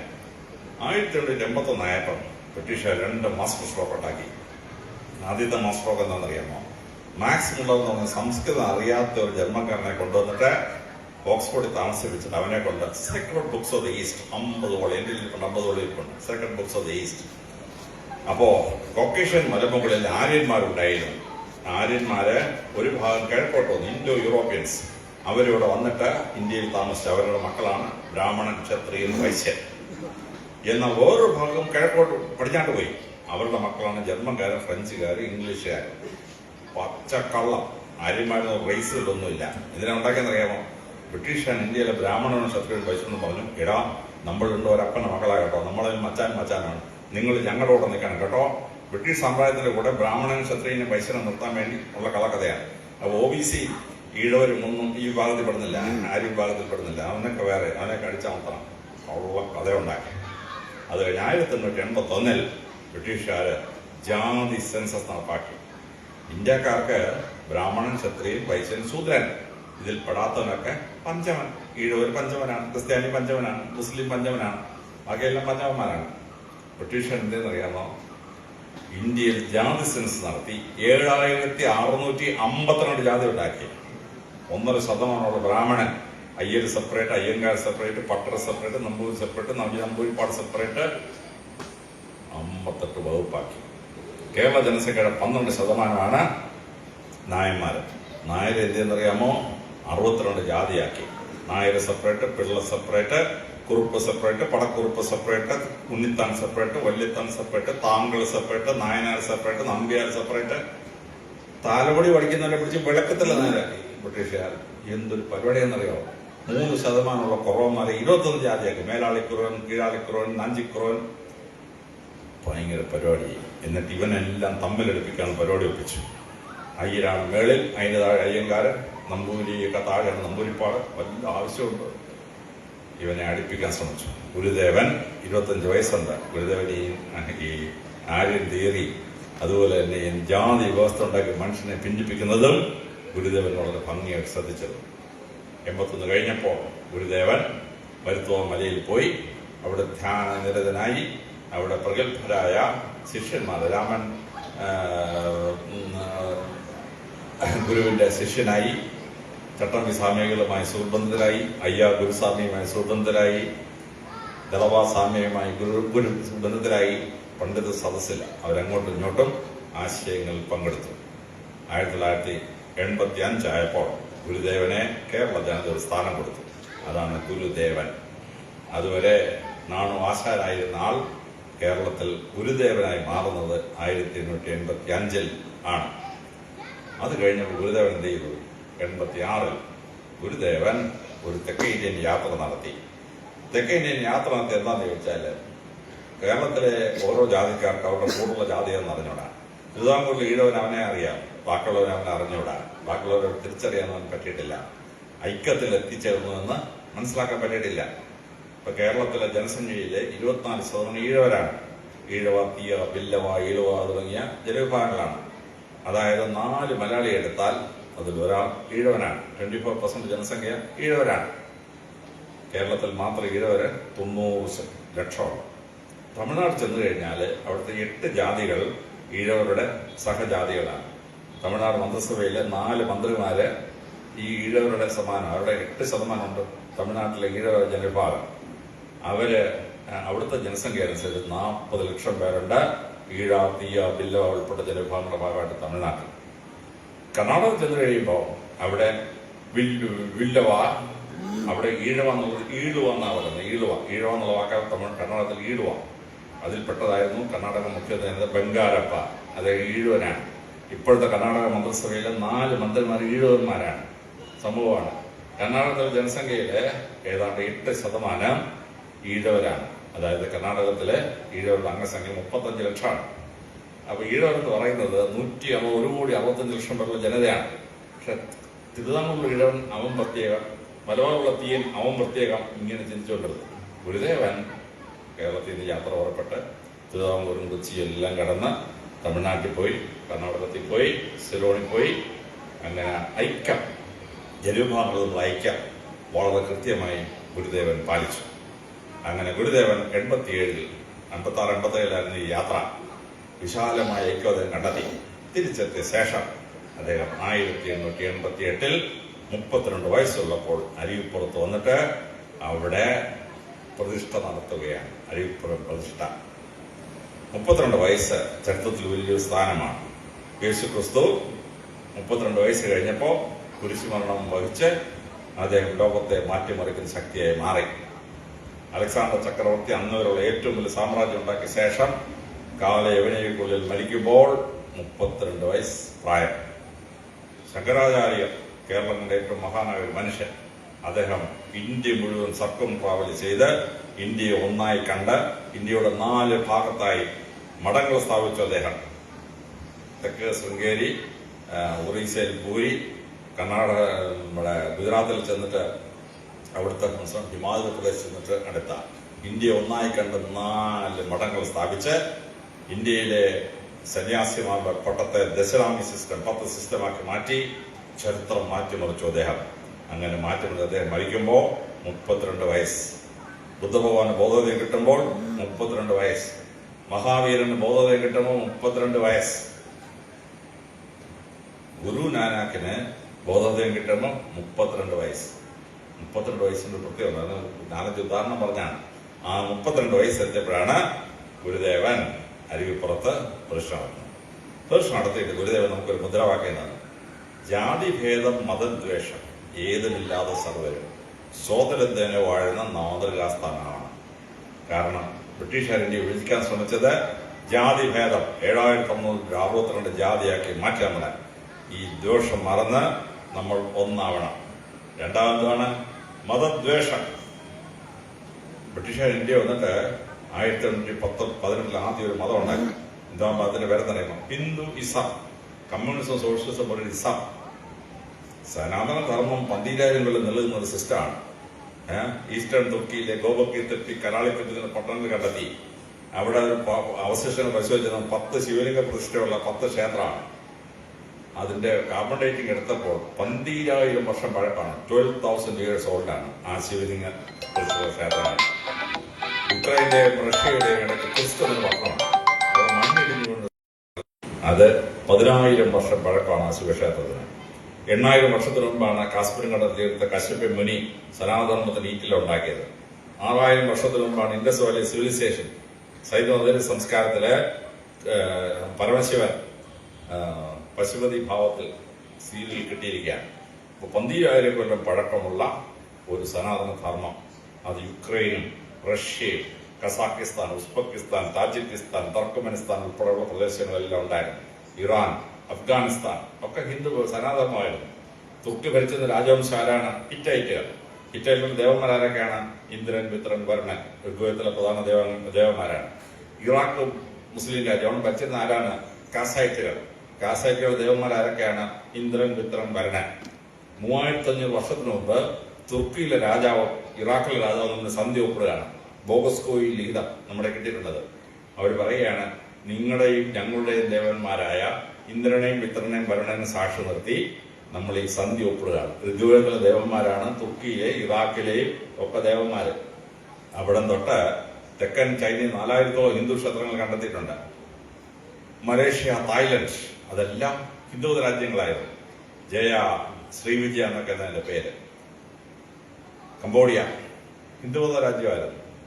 വിയറ്റ്നാമിന്റെ പഴയ പേരെന്താണ്? ചമ്പ, ഹിന്ദുമത രാജ്യമായിരുന്നു. ഇതിന്റെ കൊല്ലത്തിന് മുമ്പാണ് വിയറ്റ്കോങ്ങിൽ പിടിച്ചെടുക്കുന്നത്. ഇന്തോനേഷ്യ ഹിന്ദുമത രാജ്യമായിരുന്നു. ലോകത്തിലെ ഏറ്റവും നീളമുള്ള ക്ഷേത്രം എവിടെയാണ്? ഇന്തോനേഷ്യയിലാണ്. ബൊറോബുദൂർ ക്ഷേത്രം. മെയിൻ ഗേറ്റിൽ കൂടെ കയറിയാൽ 1.5 കിലോമീറ്റർ വേണം പുറകെ ചെന്ന് ഇറങ്ങാൻ ബൊറോബുദൂർ ക്ഷേത്രത്തില്. ബാലിദ്വീപ് 95% ഹിന്ദുവാണ്. ഓസ്ട്രേലിയയിലെ മൗറികൾ അവരുടെ ക്ഷേത്രത്തിനകത്തുള്ള ഒരു മണി കണ്ടെത്തി അതിനകത്ത് പരമശിവന്റെ പേര് കൊത്തിയിരിക്കുകയാണ്. അവിടെ രക്തം എടുത്ത് പരിശോധിച്ചു. കേരളത്തിലെ ഉള്ളാടന്മാരുടെയും തമിഴ്നാട്ടിലെ ഇംഗ്ലണ്ടുടെയും സെയിം DNA ആണ് ഓസ്ട്രേലിയയിലെ ന്യൂസിലൻഡിലെ മൗറികൾക്ക്. അങ്ങനെ റഷ്യ തൊട്ട് ഓസ്ട്രേലിയ വരെ കിടന്ന 46 രാജ്യങ്ങളിൽ പരന്നു കിടന്ന സനാതനധർമ്മം. ആ സനാതനധർമ്മത്തിൽ ഇമാർ ഒരു പണി കാണിച്ചു ബ്രിട്ടീഷുകാർ. 1919 ഓക്സ്ഫോർഡ് ഹിസ്റ്ററി ഓഫ് ഇന്ത്യക്കകത്ത് അവരൊരു മതത്തിന് പേരിട്ട് ഹിന്ദു ഇസം ചേർത്തൊരു മതം. എന്തുകൊണ്ട് അർത്ഥം? സിന്ധു നദി തീരത്തു നിന്ന് വന്നവർ എന്നാണ് ഹിന്ദുവിന്റെ അർത്ഥം. അതായത് ഒരു ഹിന്ദു എന്നുള്ള പേര് കേൾക്കുമ്പോൾ ഹിന്ദുവിന്റെ മനസ്സിലെന്നറിയാമോ? ഞാൻ പാകിസ്ഥാനിൽ നിന്ന് വന്നാണ്, പാകിസ്ഥാനിൽ ഒഴുകുന്ന സിന്ധു നദി തീരത്ത് താമസിക്കുന്ന എന്നുള്ള പേരിൽ മതത്തിന് പേരിട്ട് ഹിന്ദു. അങ്ങനെ ഒരു മതമേ ഇല്ല, സനാതന മതത്തിന്റെ ഭാഗമാണ്. 1937 ജെയിംസ് പ്രിൻസപ്പ് ബുദ്ധമത ലിഖിതങ്ങൾ വായിച്ചു. അശോകൻ വായിച്ചു കഴിഞ്ഞ് ബ്രിട്ടീഷുകാർ അടുത്ത മതം ഉണ്ടാക്കി. ബുദ്ധിസം എന്നൊരു മതം. ബുദ്ധൻ സനാതനത്തിന്റെ ഭാഗമായിരുന്നു. അത് ഒരു മതവും സ്ഥാപിച്ചില്ല. വിഷ്ണു ഭഗവാന്റെ ദശാവതാരത്തിന് 2 ലിസ്റ്റുണ്ട്. ഒരു ലിസ്റ്റ് മത്സ്യങ്കുമും വരാഹം നരസിംഹ വാമനൻ രാമകൃഷ്ണ. 2ാമത്തെ ലിസ്റ്റിലോ ബലരാമൻ അവതാരമല്ല, ശ്രീകൃഷ്ണൻ 8ാമത്തെ അവതാരം, ബുദ്ധഭഗവാൻ 9ാമത്തെ അവതാരം, 10ാമത്തെ അവതാരം കൽക്കി. പ്രിയങ്കരനായ നരേന്ദ്രമോദി കഴിഞ്ഞ വർഷം ഫെബ്രുവരി 24 അയോധ്യയിൽ പ്രാണപ്രതിഷ്ഠ നടത്തി. എന്നിട്ട് ആ പ്രാണപ്രതിഷ്ഠ നടത്തി ഭിത്തിയിൽ ദശാവതാര ലിസ്റ്റ് എഴുതി വെച്ചിട്ടുണ്ട്. അവിടെ 9ാമത്തെ അവതാരം ആരാണ്? ബുദ്ധ ഭഗവാൻ. സനാതനത്തിൽ അവതാരമായ ബുദ്ധ ഭഗവാനെ ബ്രിട്ടീഷുകാരെ പ്രത്യേക ഒരു മതമാക്കി മാറ്റി. 1946 ജൈനിസം എന്നൊരു മതം. ജൈനൻ മഹാവീരൻ സനാതനത്തിന്റെ ഒരു ഋഷിയാണ്. അദ്ദേഹം തന്നെ സ്വയം പറയുന്നുണ്ടത്. അദ്ദേഹത്തിന്റെ ആൾക്കാരെ കുറിച്ച് പ്രത്യേക മതമാക്കി. എന്തിനാ ആക്കിയത്? ചൈനയിലും ജപ്പാനിലും സൗത്ത് ഈസ്റ്റ് ഏഷ്യയിലുമുള്ള ബുദ്ധമതക്കാരും ജൈനമതക്കാരും ഇന്ത്യയിലെ ഹിന്ദുക്കളും കൂടെ ഒത്തുചേർന്നാൽ ഏഷ്യയിൽ അവരുടെ കോളനി ഉണ്ടാക്കാൻ പറ്റിയില്ല. അതിനാണ് ബ്രിട്ടീഷുകാർ 3 മതം ഉണ്ടാക്കിയത്. 1956 അവൻ എന്ത് ചെയ്യുന്നറിയാമോ? അടുത്ത മതം ഉണ്ടാക്കി, സിക്കിസം. സിക്കിസത്തിന് മതമുണ്ടോ? ഇല്ല. ജഹാംഗീറിനെതിരെ യുദ്ധം ചെയ്യാൻ വേണ്ടി ഹിന്ദു കുടുംബങ്ങളിൽ ജനിക്കുന്ന മൂത്ത പുത്രന്മാരെ ജഹാംഗീറിനെതിരെ സമരം ചെയ്യാൻ വേണ്ടി സിഖ് പന്തൽ കൊടുത്തു. ഹിന്ദു മതത്തിന്റെ ഭാഗമാണത്. അവനെ പിടിച്ച് പ്രത്യേക മതമാക്കിയ ബ്രിട്ടീഷുകാർ. ഈ കള്ളച്ചതി ഗുരുദേവൻ അറിയായിരുന്നു. അതുകൊണ്ട് ഗുരുദേവൻ അരുവിപ്പുറത്ത് എഴുതി വെച്ചു, ജാതിഭേദം മതദ്വേഷം ഏതുമില്ലാതെ സർവരും സോദരത്തേനെ വാഴുന്ന മതരാസ്ഥാനമാണ്. അരുവിപ്പുറം ബേസ്റ്റിനെ പറ്റി ഒരു മുന്നോക്ക ജാതിക്കാരൻ്റെ ഒരു ചർച്ച നിങ്ങൾ വായിച്ചിട്ടുണ്ടോ? നിങ്ങൾക്ക് പ്രതിഷ്ഠ നടത്തുന്ന അവകാശം എന്തെന്ന് ചോദിച്ചപ്പം ഗുരുദേവൻ പറഞ്ഞു പോലും, ഞാൻ ഈഴവ ശിവനെ പ്രതിഷ്ഠിച്ചത്. എനിക്ക് ജാതിയില്ലാന്ന് ഗുരുദേവൻ ഈഴവൻ ശിവനെ പ്രതിഷ്ഠിച്ചത് പച്ചക്കള്ളം ഒരു മുന്നോക്ക ജാതിക്കാരൻ്റെ ചരിത്രത്തിൽ വായിച്ചിട്ടുണ്ട്. അയാളുടെ പേരെ ഞാൻ പറയുന്നില്ല. ഇതാണ് ചരിത്രം വളച്ചെടുത്ത സംഭവം. അത് കഴിഞ്ഞ് ഗുരുദേവൻ ജീവിതത്തിൽ 2ാം ഭാഗത്തോട്ട് കടക്കാണ്. 2ാം ഭാഗത്തോട്ട് കടക്കുമ്പോൾ ഗുരുദേവൻ ആദ്യം ലക്ഷ്യമിട്ട ഭാഗം ദുരാചാരങ്ങളെ മാറ്റുക എന്നുള്ളതാണ്. ഇവിടുത്തെ ഈഴവാദ ജനങ്ങളെ കൊണ്ട് കുറെ ദുരാചാരം നടപ്പാക്കിയിരുന്നു. തിരുന്റെ കല്യാണം ഒരു പരിപാടിയാണ്. ഒരു പെൺകുട്ടി ഋതുമതിയായാൽ അവളുടെ ഋതുമതിയാവുന്ന രക്തം എടുത്ത് അരിമാവിൽ കുഴച്ച് 12 പുരുഷന്മാരെ കൊണ്ട് വൈകിട്ടുണ്ടാകുന്ന കുട്ടി നല്ല കുട്ടിയായി. അത് പിന്നെ 50 കാശ്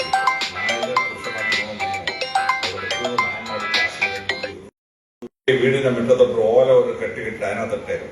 അപ്പനും എല്ലാം പെരക്കാത്ത കയറിപ്പോ. ആ മുറ്റത്ത് കിടന്ന കുട്ടിയെ സഹായിക്കാൻ ആരെങ്കിലും ഉണ്ടോ? വഴി പോകുന്ന പട്ടി കടിച്ചിട്ട് പോവുക. അയലോക്കത്തന്മാര് ഈ പെൺകുട്ടി ഒറ്റയ്ക്ക് ഓലഷെട്ടിനകത്ത് ബലാത്സംഗം ചെയ്യുക. ഗുരുദേവൻ പറഞ്ഞു ശുദ്ധ വിവരക്കേട്. ഇങ്ങനെയാണ്. ആ കുട്ടിക്ക് ബലഹീനമുള്ള സമയത്ത് ആ കുട്ടിയെ സംരക്ഷിക്കേണ്ടത്. ഞാനത് മുറ്റത്തെ കൂട്ടിലടച്ചിട്ടൊക്കെയാണ് ചെയ്യേണ്ടത്. ഇങ്ങനെ തിരണ്ട് കല്യാണം, താലികെട്ട് കല്യാണം തുടങ്ങി 43 ദുരാചാരങ്ങൾക്കെതിരെ ഗുരുദേവൻ ഇറങ്ങിപ്പുറപ്പെട്ടു. നിങ്ങൾക്കറിയാം 41 ദുരാചാരങ്ങൾ, ഞാൻ കൊണ്ട് ലിസ്റ്റ് എടുത്ത് പറയുന്നില്ല. ആ 41 ദുരാചാരങ്ങൾക്കെതിരെ ഗുരുദേവൻ ഇറങ്ങി പുറപ്പെട്ടു. വളരെ ശ്രദ്ധേയമായി ഗുരുദേവൻ അടുത്തൊരു ഭാഗം ചെയ്തു. അദ്ദേഹം കൃതികൾ എഴുതി. ആ കൃതികളിലൂടെ എന്താണ് അദ്ദേഹം അർത്ഥമാക്കുന്ന ലോകത്തെ പഠിപ്പിച്ചു. ഗുരുദേവൻ 67 പുസ്തകങ്ങൾ എഴുതി. 43 പുസ്തകം മലയാളത്തിൽ, 17 പുസ്തകം തമിഴിൽ, 7 പുസ്തകം സംസ്കൃതത്തിൽ. ലോകത്തിൽ എഴുത്തുകാരുണ്ട്, അവൻ ഒരു ഭാഷയിൽ എഴുതും. ഷേക്സ്പിയർ ഇംഗ്ലീഷിൽ എഴുതി, കാളിദാസൻ സംസ്കൃതത്തിൽ എഴുതി, എം ടി വാസുദേവൻ മലയാളത്തിൽ എഴുതി. പക്ഷെ ഒരാൾക്ക് 3 ഭാഷയിൽ പുസ്തകം രചിക്കാൻ പറ്റുമോ? 3 ഭാഷയിൽ പുസ്തകം രചിച്ചു. 67 പുസ്തകം രചിച്ചു ഗുരുദേവൻ. ഈ ഓരോ പുസ്തകത്തിലും ഗുരുദേവൻ വളരെ ഭംഗിയായിട്ട് ഓരോ തത്വത്തെ പഠിപ്പിക്കാൻ. അപ്പൊ ഈ മലയാളവും ഇംഗ്ലീഷും ഹിന്ദി അറിയാവുന്ന, തമിഴ് സംസ്കൃതം അറിയാവുന്നവർക്ക് പുസ്തകം വായിക്കാൻ കഴിയുമായിരുന്നു. വാക്കുകളൊക്കെ ഇത് അറിഞ്ഞുണ്ടായിരുന്നു. അപ്പോഴാണ് ഡോക്ടർ പൽപുവിന്റെ മകൻ നടരാജ ഗുരു, അദ്ദേഹം യൂറോപ്പിൽ പോയി ഗുരുദേവ കൃതികൾ ജർമ്മൻ ഭാഷയിലോട്ടും ഫ്രഞ്ച് ഭാഷയിലോട്ടും ഇംഗ്ലീഷ് ഭാഷയിലോട്ടും തർജ്ജമ ചെയ്തു. ലോകം മുഴുവൻ ഗുരുദേവനെ അറിഞ്ഞു, ഗുരുദേവന്റെ വേണ്ടി പഠിച്ചു. ഞാൻ ഡൽഹിയിൽ ഒരു ലിറ്ററേച്ചർ കോൺഫറൻസിൽ പോയി. എന്റെ PhD നമ്മുടെ historical notes of India and ലിറ്ററേച്ചറാണ്. ഞാൻ ആ വിഷയത്തിൽ പ്രസംഗമെല്ലാം കഴിഞ്ഞ് എന്റെ പ്രസംഗം ചായ കുടിക്കാൻ വരും. അപ്പൊ ചാർലോട്ട് എന്ന് പറയുന്ന ഒരു ഫ്രഞ്ചുകാരി മദാം എന്റെ അടുത്ത് വന്നു. Mister Alex, you have a great poet called S N Guru. ഞാൻ ആലോചിച്ച് നോക്കി, എസ് എൻ ഗുരു എന്നൊരു കവിയെ ഞാൻ കേട്ടിട്ടുപോലുമില്ല. ഞാൻ ചോദിച്ചു, which book you are referring to? ഫ്രഞ്ചുകാരി അവളുടെ വായി പറയാൻ കിങ്കട്ട ചതക. അപ്പൊ എനിക്ക് മനസ്സിലായി, ശ്രീനാരായണ ഗുരു എന്നുള്ളതാണ് അവർ ഈ എസ് എൻ ആക്കി കളഞ്ഞത്. ഗുരുദേവന്റെ പ്രസിദ്ധ പുസ്തകമാണ് ചിഞ്ചറ ശതകം. ചിഞ്ചറ ശതകവും ചിന്തവും രണ്ടും ഞാൻ വായിച്ചിട്ടുണ്ട്. ഞാൻ പിന്നെ ഗുരുദേവന്റെ പുസ്തകങ്ങളെ പറ്റി ഒരു മണിക്കൂർ ഞാനും മദാമയും കൂടെ ഇരുന്ന് പുസ്തകം വായിച്ചു. ലോകം ജർമ്മൻ ഭാഷ അറിയാവുന്ന, ഫ്രഞ്ച് ഭാഷ, ഇംഗ്ലീഷ് ഭാഷ അറിയാവുന്ന ഗുരുദേവന്റെ പുസ്തകം വായിച്ചു. ഇവിടെയാണ് അത്ഭുതകരമായ നടരാജ ഗുരുവിനുണ്ടായ അതിലൂടെ ലോകത്തുണ്ടായ മാറ്റം. ഗുരുദേവന് വലിയ ശിഷ്യ പരമ്പര ഉണ്ടായി, ജനറേഷൻസ്. ഗുരുദേവന് ശേഷം നടരാജ ഗുരുവിനും, നടരാജന് ശേഷം നിത്യ ചൈതന്യ 48 പുസ്തകം നിത്യചൈതന്യ. അങ്ങനെ ഗുരു ശിഷ്യ പരമ്പര ഉണ്ടായി. അതിലൂടെ ആ പുസ്തകങ്ങൾ പരക്കാൻ തുടങ്ങി. അങ്ങനെ 1888 തൊട്ട് 1903 വരെയുള്ള 15 വർഷം കൊണ്ട് ഗുരുദേവൻ 28 പുസ്തകം എഴുതി. 28 പുസ്തകം. അതുപോലെ ഗുരുദേവൻ നീങ്ങിയ നീക്കം ക്ഷേത്രങ്ങൾ സ്ഥാപിക്കുക എന്നുള്ളതാണ്. അരുവിപ്പുറത്ത് ക്ഷേത്രം പ്രതിഷ്ഠിച്ചപ്പോൾ ഗുരുദേവനെ എതിർത്തു. ഗുരുദേവൻ പിന്നീട് 43 ക്ഷേത്രങ്ങൾ പണിഞ്ഞു. 43 ക്ഷേത്രം. ഗുരുദേവൻ നാരായണൻ എന്ന വിഷ്ണു ഭഗവാന്റെ പേരായിരുന്നു. പക്ഷെ ഗുരുദേവൻ 43 ക്ഷേത്രം സ്ഥാപിച്ചതിൽ 30 എണ്ണവും ശിവക്ഷേത്രങ്ങളായിരുന്നു. ശിവക്ഷേത്രങ്ങൾ. കാരണം തെക്കേ ഇന്ത്യയിൽ ദ്രാവിഡ വിശ്വാസപ്രകാരം ഇവിടെ ശൈവാരാധന മുമ്പിൽ നിൽക്കുന്ന സമയത്ത് 30ഓളം ക്ഷേത്രം അദ്ദേഹം പണിഞ്ഞു. അപ്പൊ ഈ 1978 തൊട്ട് 1903 വരെ ഗുരുദേവൻ പണിഞ്ഞത് 13 ക്ഷേത്രങ്ങളാണ്. അതിൽ 12 എണ്ണവും ശിവക്ഷേത്രങ്ങളാണ്. ശിവക്ഷേത്രങ്ങൾ. അങ്ങനെ ആരാധനാ സമ്പ്രദായം ശരിയാക്കി അനാചാരങ്ങൾ മാറ്റി. അതിനുശേഷം ഗുരുദേവൻ വളരെ പ്രത്യേകം ശ്രദ്ധിച്ചൊരു കാര്യം, ഈഴവർക്ക് ഹിന്ദു ക്ഷേത്രത്തിൽ കയറാൻ ഒക്കെയല്ല. ഈഴവർക്ക് ആരാധിക്കാൻ അനുവദിച്ചിട്ടുള്ള 3 ദൈവസങ്കല്പങ്ങളേ ഉള്ളൂ. ഒന്ന് മാടൻ, മറ്റേത് മറുത, പിന്നെയുള്ളത് ചാമുണ്ടി. 3 പേരാണ്. ഇതെന്തോന്ന് പോലും ഈ ആരാധിക്കുന്നവർ കളഞ്ഞൂടാ. മാടൻ എന്ന് പറഞ്ഞാല് ബുദ്ധഭഗവാനാണ്. മഠത്തിൽ അല്ലെങ്കിൽ ബുദ്ധമതത്തിന് മഠങ്ങളുണ്ടായിരുന്നു. ആ മഠത്തിൽ ആരാധിക്കുന്ന ദേവനാണ് മഠൻ. ഇവിടെ ഒരു പിന്നോക്കജാതിക്കാരൻ പ്രസംഗിക്കുന്നത് കേട്ടു, ഈഴവരെല്ലാം മാടത്തിന്റെ പുറത്താണ്, അതുകൊണ്ടാണ് മാടൻ എന്ന് വിളിക്കുന്നത്. അവന്റെ ചെവികളിൽ അടി കൊടുക്കാൻ നിങ്ങളെ കൊണ്ട് കഴിഞ്ഞില്ല എന്നുള്ളതാണ്. അപ്പൊ ബുദ്ധഭഗവാനാണ് മഠൻ, മഠത്തിൽ താമസിക്കുന്ന ആൾ.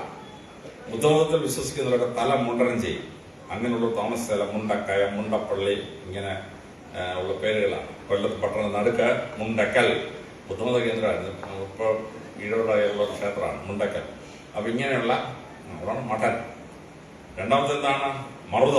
മറുത എന്ന് പറഞ്ഞാൽ എന്താണ്? മരുത്ത്, വായു ഭഗവാനാണ്. നമ്മുടെ ശ്രീയാണ് ഗുരുദേവൻ പോയി ധ്യാനയ്ക്ക് പ്രാർത്ഥിക്കുന്ന സ്ഥലമാണ് മരുത്വ മല. രാമായണത്തില് ലക്ഷ്മണൻ സമ്മോഹനാസ്ത്രം, ഇന്ദ്രിയത്തിന്റെ സമ്മോഹനാസ്ത്രം കേട്ട് വീണപ്പം മറുപടി കൊടുക്കാൻ വേണ്ടി ഹനുമാൻ വന്നത് മരുത്വ മലയിലാണ്. അവിടെ ഈ സസ്യങ്ങൾ, ഔഷധ സസ്യങ്ങൾ ഒരുപാടുണ്ടായിരുന്നു. ഗുരുദേവൻ അവിടുന്ന് ഔഷധ സസ്യങ്ങളെ പറ്റി പഠിക്കുകയും അതിൽ പലതും മക്കളെ കൊണ്ട് വെച്ചുപിടിപ്പിക്കുകയും ചെയ്തിട്ടുണ്ട്.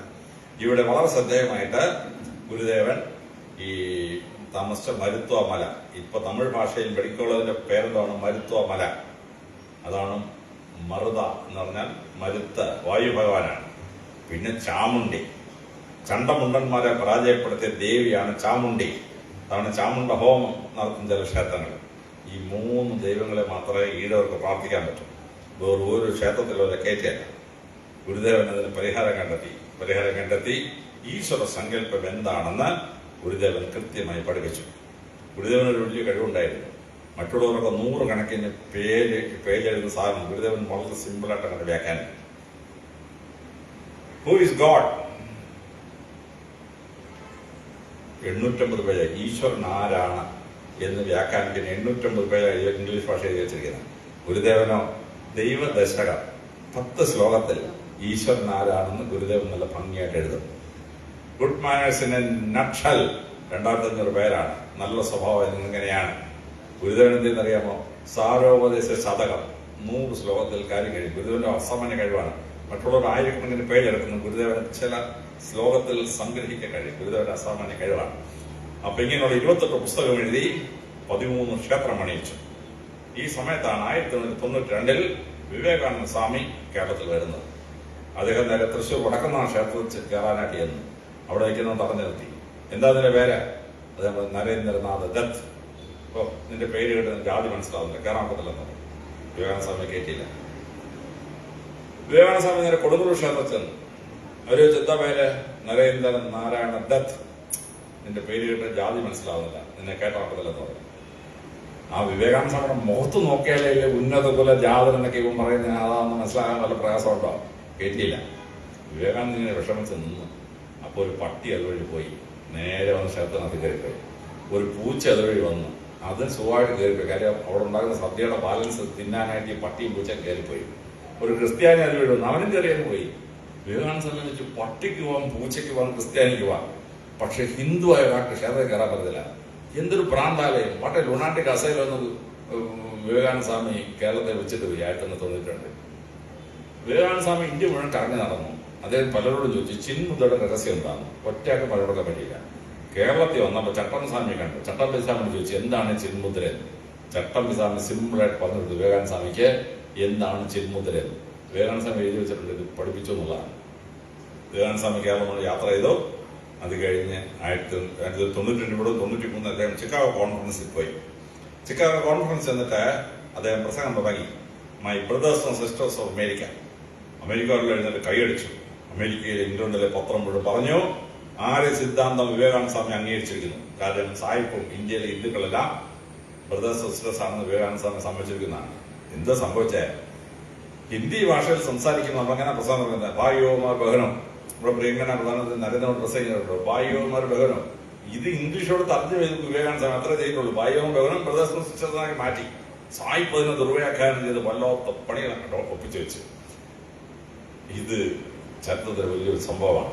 അങ്ങനെ 28 പുസ്തകം എഴുതി 13 ക്ഷേത്രങ്ങൾ സ്ഥാപിച്ച് 1903 എത്തുമ്പോഴേക്കും ഡോക്ടർ പൽപു വിവേകാനന്ദ സ്വാമിയെ കണ്ടു ഇതിനിടയ്ക്ക്. വിവേകാനന്ദ സ്വാമിയോട് കാര്യങ്ങളൊക്കെ പറഞ്ഞു. അദ്ദേഹം പറഞ്ഞു പൽപു നയിച്ചാലൊന്നും കാര്യം നടക്കത്തില്ല. ഇന്ത്യ ഒരു മതരാഷ്ട്രമാണ്. ഇന്ന് സനാതനത്തിൽ അടിച്ച രാഷ്ട്രമാണ്. ഒരു സന്യാസി മുമ്പിൽ നിർത്തിയാൽ മാത്രമേ വിമോചനം നടക്കുള്ളൂ. ഡോക്ടർ പൽപു വിവേകാനന്ദ ഗുരുദേവന്റെ അടുത്ത് വന്നു. അവര് ശ്രീനാരായണ ധർമ്മ പരിപാലന യോഗം 1903 മെയ് 20 SNDP യോഗം സ്ഥാപിച്ചു. SNDP യോഗം സ്ഥാപിച്ചപ്പോൾ ഗുരുദേവൻ 2 മുദ്രാവാക്യം നടന്നു. സംഘടിച്ച് ശക്തരാകും, വിദ്യ കൊണ്ട് പ്രബുദ്ധരാകും. എന്താണ് ഇവിടുത്തെ കുഴപ്പം?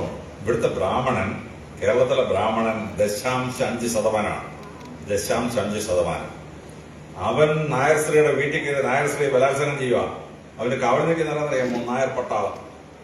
സ്വന്തം ഭാര്യയെ ബ്രാഹ്മണൻ എന്ന് ബലാത്സംഗം ചെയ്യുമ്പോൾ ഈ ഭർത്താവ് അമ്പലമുറ്റത്ത് പോയിരുന്നാണ്. അവിടെ പോയി കഥകളി കണ്ടുകൊണ്ടോട്ട് ഇരുന്നാണ്.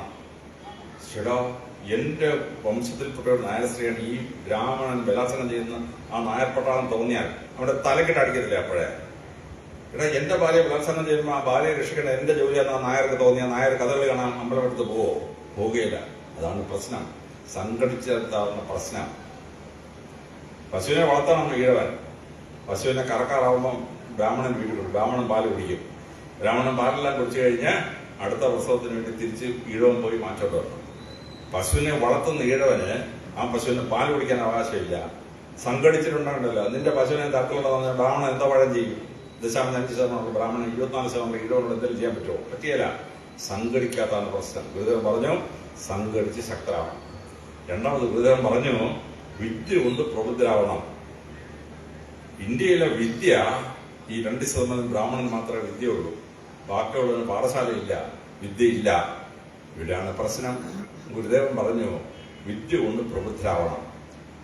ഗുരുദേവൻ തുടങ്ങി വെച്ചത് അയ്യങ്കാളി ടേക്ക് ഓവർ ചെയ്തു, അയ്യാൾ ഗുരുസ്വാമി ടേക്ക് ഓവർ ചെയ്തു, പലരും ടേക്ക് ഓവർ ചെയ്തു. പഞ്ചമയും കൊണ്ട് സ്കൂളിൽ ചെന്നു. അവരെന്ത് ചെയ്യുന്നറിയാമോ? സ്കൂളും കത്തിച്ചു. മൂലൂര് അദ്ദേഹത്തിന്റെ വീട്ടിലൊരു വിദ്യാലയം തുടങ്ങി. അവിടെ പഠിക്കാൻ വന്ന ഈഴോ കുട്ടികളെ മറ്റവൻ ആക്രമിച്ചു. ഈഴോട്ട് പഠിക്കാൻ പാടില്ല. ഗുരുദേവൻ അപ്പണി കൈവച്ചേക്കാൻ പറഞ്ഞു. അങ്ങനെ വിദ്യ കൊണ്ട് പ്രബുദ്ധരാവണം, സംഘടി ശക്തരാവണം. ഇത് രണ്ടും ചെയ്താല് പിന്നോക്ക ജാതികൾ നന്നാവും. അങ്ങനെ ഗുരുദേവൻ ജീവിതത്തിന് 3-ാം ഘട്ടം തുടങ്ങുമ്പോൾ 3 മുദ്രാവാക്യമാണ്. അരുവിപ്പുറത്ത് വെച്ച് ജാതിഭേദം മതദ്വേഷമേതുമില്ല സർവരും സോദരത്തേന് വാഴുന്ന മാതൃകാസ്ഥാനമാണിത്. 1900 മുതൽ SNDP ഉണ്ടാക്കിയ 2 മുദ്രാവാക്യം. സംഘടി ശക്തരാവണം, വിദ്യ കൊണ്ട് പ്രബുദ്ധരാവണം. 1903 തൊട്ട് 1914 വരെ ഗുരുദേവന്റെ ജീവിതത്തിന് 3-ാം ഘട്ടമാണ്. 1903 തൊട്ട് ഗുരുദേവൻ വളരെ ശ്രദ്ധേയമായിട്ട് ക്ഷേത്രങ്ങൾ സ്ഥാപിക്കുന്ന അടുത്ത ഘട്ടത്തിലേക്ക് നീങ്ങി. അപ്പോഴേക്കും 14 ക്ഷേത്രമുണ്ട്. ഗുരുദേവൻ സ്ഥാപിച്ച 14 ക്ഷേത്രമുണ്ട്. ഗുരുദേവൻ 1903 തൊട്ട് 1914 വരെ മറ്റൊരു 14 ക്ഷേത്രങ്ങൾ സ്ഥാപിച്ചു. 28 ക്ഷേത്രങ്ങളിലേക്ക് എത്തി. ഗുരുദേവന്റെ ക്ഷേത്രത്തിനകത്ത് പ്രത്യേകത മനസ്സിലാക്കണം. അദ്ദേഹം ആദ്യം സ്ഥാപിച്ച ക്ഷേത്രം വെറും ഒരു കല്ല് മാത്രമാണ്, അരുവിപ്പുറത്തൊരു കല്ല് മാത്രമാണ്. അത് കഴിഞ്ഞ് ഗുരുദേവൻ എന്ത് ചെയ്തു? മനുഷ്യർക്ക് ഒരു കല്ലും ആരാധിക്കാൻ വയ്യ. ഗുരുദേവൻ അവർക്ക് വേണ്ടി പ്രതിഷ്ഠകൾ നടത്തി. 30 ക്ഷേത്രത്തിൽ പരമശിവനെയാണ് പ്രതിഷ്ഠിച്ചിരിക്കുന്നത്. പക്ഷെ 30 ക്ഷേത്രം കൊണ്ട് കഴിഞ്ഞപ്പോ പിന്നെ ഗുരുദേവൻ പ്രതിഷ്ഠയില്ലാത്ത ക്ഷേത്രം, ഒറ്റ ക്ഷേത്രത്തിന് പ്രതിഷ്ഠയുണ്ടോ? ഇല്ല. കാരണം സർവ്വവ്യാപിയായ ഈശ്വരനെ നമ്മൾ സ്വയം മനസ്സിലാക്കണം. ഗുരുദേവൻ അവിടെ സത്യം, ധർമ്മം, ദയ ഇങ്ങനെയുള്ള വാക്കുകൾ മാത്രം എഴുതി വെച്ചു. പ്രതിഷ്ഠയില്ല. 3-ാം ഘട്ടത്തിൽ പ്രതിഷ്ഠയില്ല. 4-ാം ഘട്ടം എത്തിയപ്പോൾ എന്ത് ചെയ്തു? ആലുവയിൽ ക്ഷേത്രം വന്നപ്പോൾ ഗുരുദേവൻ ഒരു കണ്ണാടിയെ പ്രതിഷ്ഠിച്ചു. കണ്ണാടി. നമ്മളോട് ചെന്ന് കണ്ണാടി നോക്കി ആരെ കാണും? നമ്മളെ തന്നെ കാണും. ഈശ്വരൻ നമ്മുടെ ഉള്ളിലാണ്. അതാണ് തത്വമസി ശ്വേതകേതുവും ചന്ദ്രകുലത്തിൽ പറഞ്ഞ അത് നീയാവുന്നു എന്ന് ശ്വേതകേതു പറഞ്ഞു കൊടുക്കുകയാണ്. തത്വമസി. അതാണ് കബീർ അദ്ദേഹത്തിന്റെ ഹിന്ദിയിലെ ദോഹയിൽ പറയുന്നത്. തേരാ സായി തുജുമയും ജോ പുഷ്പമേം ബാസ് കസ്തൂരി കാ മൃഗജോ ഫിർബുരുണ്ടെ ഖാസ്. തേരാ സായി തുജ, മനുഷ്യ നിന്റെ ഉള്ളിലാണ് ഈശ്വരൻ ഇരിക്കുന്നത്. എങ്ങനെ? ജോ പുഷ്പമേം ബാസ്, പുഷ്പങ്ങളിൽ സുഗന്ധമിരിക്കുന്ന പോലെ മനുഷ്യ നിന്റെ ഉള്ളിലാണ് ഈശ്വരൻ ഇരിക്കുന്നത്. നമ്മളെ കളിയാക്കാൻ വേണ്ടി കബീർ പറയുകയാണ്. കസ്തൂരിക്ക മൃഗജോ, കസ്തൂരിമാനുടെ ശരീരത്തിന്റെ പുറകുവശത്താണ് കസ്തൂരിക്ക് തെറ്റി. അതിൽ നിന്ന് ഒരു തുള്ളി കസ്തൂരി പുറത്ത് നല്ല മണം. ഈ മണം എവിടുന്ന് വരും അറിയാൻ വേണ്ടി കസ്തൂരിമാൻ ഓട്ടം പിടിക്കും. മല കയറി ഇറങ്ങി പുൽമൂടുകൾ ചാടി ക്ഷീണിച്ച് കസ്തൂരിമാൻ ഇരിക്കുന്ന എവിടെയാണ്? കസ്തൂരിന്റെ മുകളിലോട്ടാണ്. അടുത്ത തുള്ളി പുറത്ത് വരും. പിന്നെയും ഓട്ടമാണ്. നിന്റെ ഉള്ളിരിക്കുന്ന കസ്തൂരി ഒന്ന് കണ്ടുപിടിക്കാൻ വേണ്ടി ഈ മാൻ ഓടുന്ന പോലെ നിന്റെ ഉള്ളിരിക്കുന്ന ഈശ്വരനെ കണ്ടുപിടിക്കാൻ നീ എന്തിനാടായി ഓടുന്നത്? കബീർ ചോദിക്കാണ്. ഈ തത്വമാണ് ഗുരുദേവൻ കണ്ണാടി പ്രതിഷ്ഠിച്ചു. അടിയിൽ എഴുതി ഓം ശാന്തി. ഈശ്വരനാണ് ശാന്തി. പക്ഷെ ആ ഓം ഉണ്ടല്ല, നിന്റെ ഉള്ളിരിക്കാൻ നീ മനസ്സിലാക്കണം എന്ന് പറഞ്ഞു. ഇതാണ് ശബരിമലയിൽ ചെയ്തത്. ഗുരുദേവൻ അത് ചെയ്ത് കഴിഞ്ഞ് 45 വർഷം കഴിഞ്ഞപ്പോൾ ഗുരുദേവൻ ചെയ്തത് ശബരിമലയിൽ ചെയ്തു. ശബരിമലയില് തത്വമസി എന്നതിന്റെ മുകളിൽ എഴുതി വെച്ചു 1978. അപ്പോ 1000 മൈലുകൾ താണ്ടി കരിമല കഠിനം അയ്യപ്പ കയറി ശരംകുത്തി കയറി ഇറങ്ങി 18-ാം പടി കയറി ഭക്തനോട് ചെല്ലുമ്പോൾ എഴുതി വെച്ചിരിക്കുന്നു, എടാ ഭക്ത, 1000 കിലോമീറ്റർ താണ്ടി കരിമല കയറ്റം കഠിനപ്പെണ്ണം വഴിയ കയറി ശരംകുത്തി കയറി ഇറങ്ങി 18-ാം പടി കയറി വരുന്ന ഭക്ത, നീയും അകത്തിരിക്കുന്ന ഞാനും ഒന്നാം നീ മനസ്സിലായി തത്വമസി. ഗുരുദേവൻ വെറും കല്ലിൽ തുടങ്ങി പ്രതിഷ്ഠ വിഗ്രഹ സമർപ്പണം നടത്തി, വിഗ്രഹമില്ലാത്ത ക്ഷേത്രം ഉണ്ടാക്കി. അത് കഴിഞ്ഞ് കണ്ണാടി പ്രതിഷ്ഠയിൽ നിൽക്കുകയാണ്. 43-ാമത് ക്ഷേത്രം കണ്ണാടി പ്രതിഷ്ഠയാണ്. ഇത് ഈ പ്രോസസ് നടന്നുകൊണ്ടിരിക്കുകയാണ്. ഗുരുദേവൻ 1903 തൊട്ട് 1914 വരെ 16 ക്ഷേത്രം സ്ഥാപിച്ചു. അതോടുകൂടി പുസ്തകം എഴുത്തിൻ്റെ ഒരു മേജർ ഘട്ടത്തിലൂടെ അദ്ദേഹം എത്തി. ആ മേജർ ഘട്ടത്തിൽ അദ്ദേഹം ഗുരുദേവൻ വളരെ ശ്രദ്ധേയമായിട്ട് 23 പുസ്തകം എഴുതി. ആ 23 പുസ്തകം ഗംഭീര പുസ്തകങ്ങളാണ്, ആശയ ഗംഭീര പുസ്തകങ്ങളാണ് 1903 1914 വരെ അദ്ദേഹം എഴുതിയത്. 1903 അദ്ദേഹം വർക്കല ശിവഗിരി മഠം സ്ഥാപിച്ചു. ഒരു പ്രസ്ഥാനത്തിന് ഒരു കേന്ദ്രമാണ്, കേന്ദ്രം ഉണ്ടെങ്കിൽ മാത്രമേ അവിടുന്ന് പ്രഭവ സ്ഥാനമായി എനർജി പോകാൻ പറ്റുള്ളൂ. ഗുരുദേവൻ 1903 ശിവഗിരി മഠം സ്ഥാപിച്ചു. 1913 ആയപ്പോൾ ഗുരുദേവൻ മനസ്സിലായി പുരുഷന്മാരെ മാത്രം സംഘടിപ്പിച്ചിട്ട് കാര്യമില്ല, സ്ത്രീകളെ സംഘടിപ്പിക്കണം. 1913 ഗുരുദേവൻ ശാരദാ മഠം സ്ഥാപിച്ചു. ശാരദാ മഠം ഗംഭീരമായിട്ട് 2 മഠങ്ങളുടെ സ്ഥാപനം വളരെ കൃത്യമായിട്ട് മനസ്സിലായി. അത് കഴിഞ്ഞ് ഗുരുദേവൻ ആലുവയിലെത്തി. അവിടെ അദ്വൈത ആശ്രമം സ്ഥാപിക്കുകയാണ്. അവിടെ വെച്ച് ഗുരുദേവൻ എന്ത് ചെയ്തു? ഒരു സർവമത സമ്മേളനം ഓർഗനൈസ് ചെയ്ത് 1914 ബ്രാഹ്മണർ പറഞ്ഞു, ഇവനാരുടെ സർവമത സമ്മേളനം ഉണ്ടാകാൻ? ഞങ്ങൾ അവനെ സന്യാസിയെ അംഗീകരിച്ചിട്ടില്ല. ബ്രാഹ്മണർ ബോയ്ക്കോട്ട് ചെയ്തു. ബ്രാഹ്മണർ ബോയ്ക്കോട്ട് ചെയ്തെങ്കിലും ബാക്കി ഹിന്ദുമത വിശ്വാസികൾ വന്നു, ക്രിസ്ത്യാനികൾ വന്നു, മുസ്ലിങ്ങൾ വന്നു, ബുദ്ധമതക്കാർ വന്നു, യഹൂദന്മാർ വരെ വന്നു ആലുവ സർവമത സമ്മേളനത്തിൽ. അവിടെ വെച്ച് ഗുരുദേവൻ നമുക്ക് 4ാമത് മുദ്രാവാക്യം തന്നു: ഒരു ജാതി, ഒരു മതം, ഒരു ദൈവം, മനുഷ്യൻ. ആദ്യം കേട്ടവർക്ക് മനസ്സിലായില്ല. ലോകത്തിലാകെ ഒരു ജാതിയേ ഉള്ളൂ. ലോകത്തിലെ ഏത് മനുഷ്യന്റെ DNA ടെസ്റ്റ് ചെയ്താലും അവിടെ 21 ക്രോമോസോം അപ്പൻ്റെ 23 ക്രോമോസോം അമ്മയുടെ കിട്ടും. 46 ക്രോമോസോം ഉള്ള മനുഷ്യനാണ് ഈ ഭൂമിയിലുള്ള മുഴുവൻ മനുഷ്യനും. ഭൂമിയിലുള്ള മനുഷ്യരെല്ലാം ഒരു ജാതിയാണ്, ഒരു മതം. ലോകത്തുള്ള മതങ്ങളെല്ലാം ഒരു മതത്തിന്റെ വിവിധ ഭാവങ്ങൾ മാത്രമാണ്. അതിനകത്ത് യാതൊരു വ്യത്യാസമില്ല. എന്താണ്?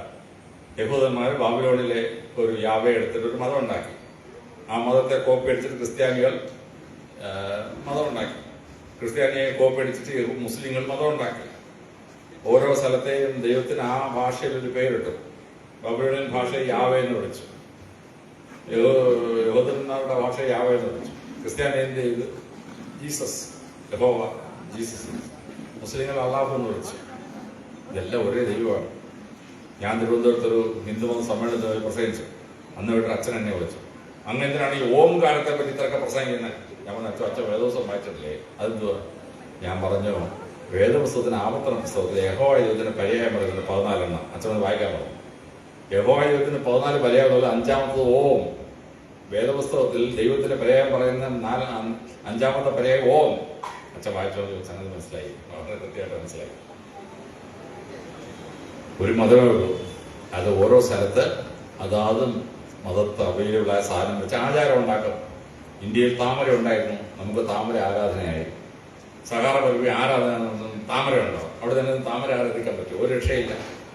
കോക്കഷെ മലമുകളിൽ തീ ഉണ്ടാക്കാൻ പറ്റും. അവർ അഗ്നി ഉണ്ടാക്കി അതിനകത്ത് ഹോമം ചെയ്ത് പ്രാർത്ഥിച്ചു. ഓരോ മന്ത്രം അവസാനിക്കുന്നതിനാണ് സ്വാഹ. അഗ്നിദേവൻ പറയുന്നത് ഞാൻ പഠിച്ചു. അതാണ് ഓരോ മന്ത്രം അവസാനിക്കുന്നത് സ്വാഹ. അന്റാർട്ടിക്കയിൽ യാഗം നടത്താൻ പറ്റുമോ? തീകത്തോടെ. ഗ്രീൻലാൻഡിൽ തീകത്തിൽ യാഗം നടത്താൻ പറ്റുമോ? ഒരു രക്ഷയില്ല. യേശു ക്രിസ്തു യോർദാനിന്റെ തീരം താമസിച്ചു. അദ്ദേഹം വെള്ളം കോരി തല വെച്ച് മാംസം മുക്കി. നമ്മുടെ ഗംഗാനദിയുടെ തീരം ഉണ്ടായിരുന്നു. അവിടെ ആളുകൾ ഇറങ്ങി ഗംഗാനദിയിൽ വെള്ളം എടുത്ത് ആചരിച്ചു. സഹാറ വഴി വെള്ളമുണ്ടോ? സഹാറ വഴി വെള്ളം ഒഴിച്ച് മാംസം വെക്കാൻ പറ്റും? അന്റാർട്ടിക്കയിൽ വെള്ളം ഒഴിച്ച് മാംസം വെക്കാൻ പറ്റും? ഗ്രീൻലാൻഡിൽ വെള്ളം ഒഴിച്ച് മാംസം വെക്കാൻ പറ്റുമോ? പറ്റിയല്ല. അപ്പൊ ഓരോ മതവും ഉണ്ടായ രാജ്യത്തെ എന്ത് ചെടി അവൈലബിൾ ആണ്, എന്ത് പ്രഭാവം നടത്താം, അത് ആചാരം ഉണ്ടാവുകയാണ്. അതുകൊണ്ട് ഒരു മതം വേറെ മതത്തെ വ്യത്യസ്തപ്പെടോ? ഇല്ല. ഒരു മതം, ഒരു ജാതി, പിന്നെ ഒരു ദൈവം. ലോകത്തിൽ പല ദൈവമുണ്ടോ? എല്ലാ ദൈവവും ഒരു ദൈവമാണ്. അതിനെ പല ഭാഷകളിൽ പല വാക്കിൽ വിളിക്കുകയാണ്. തിരുവനന്തപുരത്തിൽ പ്രസംഗം കഴിഞ്ഞപ്പോൾ എന്നെ ഞങ്ങളുടെ ഒരു പുരോഹിതൻ വിളിച്ചു. സാർ 1ാം കൽപ്പന ലംഘിച്ചു. എന്താ 1ാം കൽപ്പന? അതെ, ഞാൻ നിന്റെ ദൈവമാവുന്നു, ഞാനല്ലാതെ അന്യ ദൈവം നിനക്ക് ഉണ്ടാവരുതെന്നാണ് കൽപ്പന. ഞാൻ പറഞ്ഞത്, അച്ഛന് ദൈവമല്ലാതെ വേറെ ദൈവം ഭൂമിയിലുണ്ടോ എന്ന് ചോദിച്ചു. വേറെ ദൈവം ഉണ്ടെന്ന് അച്ഛൻ്റെ ആഫീസ് കൂട്ടിയില്ലേ? അച്ഛൻ കുറച്ച് ചിന്തിച്ചിട്ട് പറഞ്ഞു, അങ്ങനെ ഒരു ആംഗിൾ ഉണ്ട് സാറേ എന്ന് പറഞ്ഞു. അപ്പോ ഒരു ദൈവമേ ഉള്ളൂ, എന്റെ ദൈവത്തെ വിശ്വസിക്കാവുന്ന വേറെ ദൈവം ഉണ്ടെന്ന് ഞാൻ സമ്മതിച്ചെങ്കിലല്ലേ എന്റെ ദൈവം എന്ന് പറയാൻ പറ്റുമോ? ലോകത്തെല്ലാം കൂടെ ഒരു ദൈവമേ ഉള്ളൂ. പല ഭാഷയിൽ പല പേര് പറയും. അപ്പൊ ഗുരുദേവൻ ആലുവ സമ്മേളനത്തിൽ പറഞ്ഞു, ഒരു ജാതി, ഒരു മതം, ഒരു ദൈവം, മനുഷ്യൻ. ഗംഭീര പ്രഖ്യാപനമായിരുന്നത്. അത് കഴിഞ്ഞ് ഗുരുദേവന്റെ ജീവിതത്തിന് 4ാം ഘട്ടത്തിലേക്ക് പ്രവേശിക്കുകയാണ്. 1914 കഴിഞ്ഞ് 1915 ഗുരുദേവൻ പറഞ്ഞു മിശ്രഭോജനം ചെയ്യണം. പിന്നെ സഹോദരനായി പന്തി ഭോജനം ചെയ്യും. ഒരു പന്തി വീണ്ടും നായരിക്കും, മറ്റേ പന്തി ഈഴൊണ്ടിരിക്കും, വല്ല കാര്യമാണ്. ഗുരുദേവൻ അങ്ങനെയല്ല, മിശ്രഭോജനം.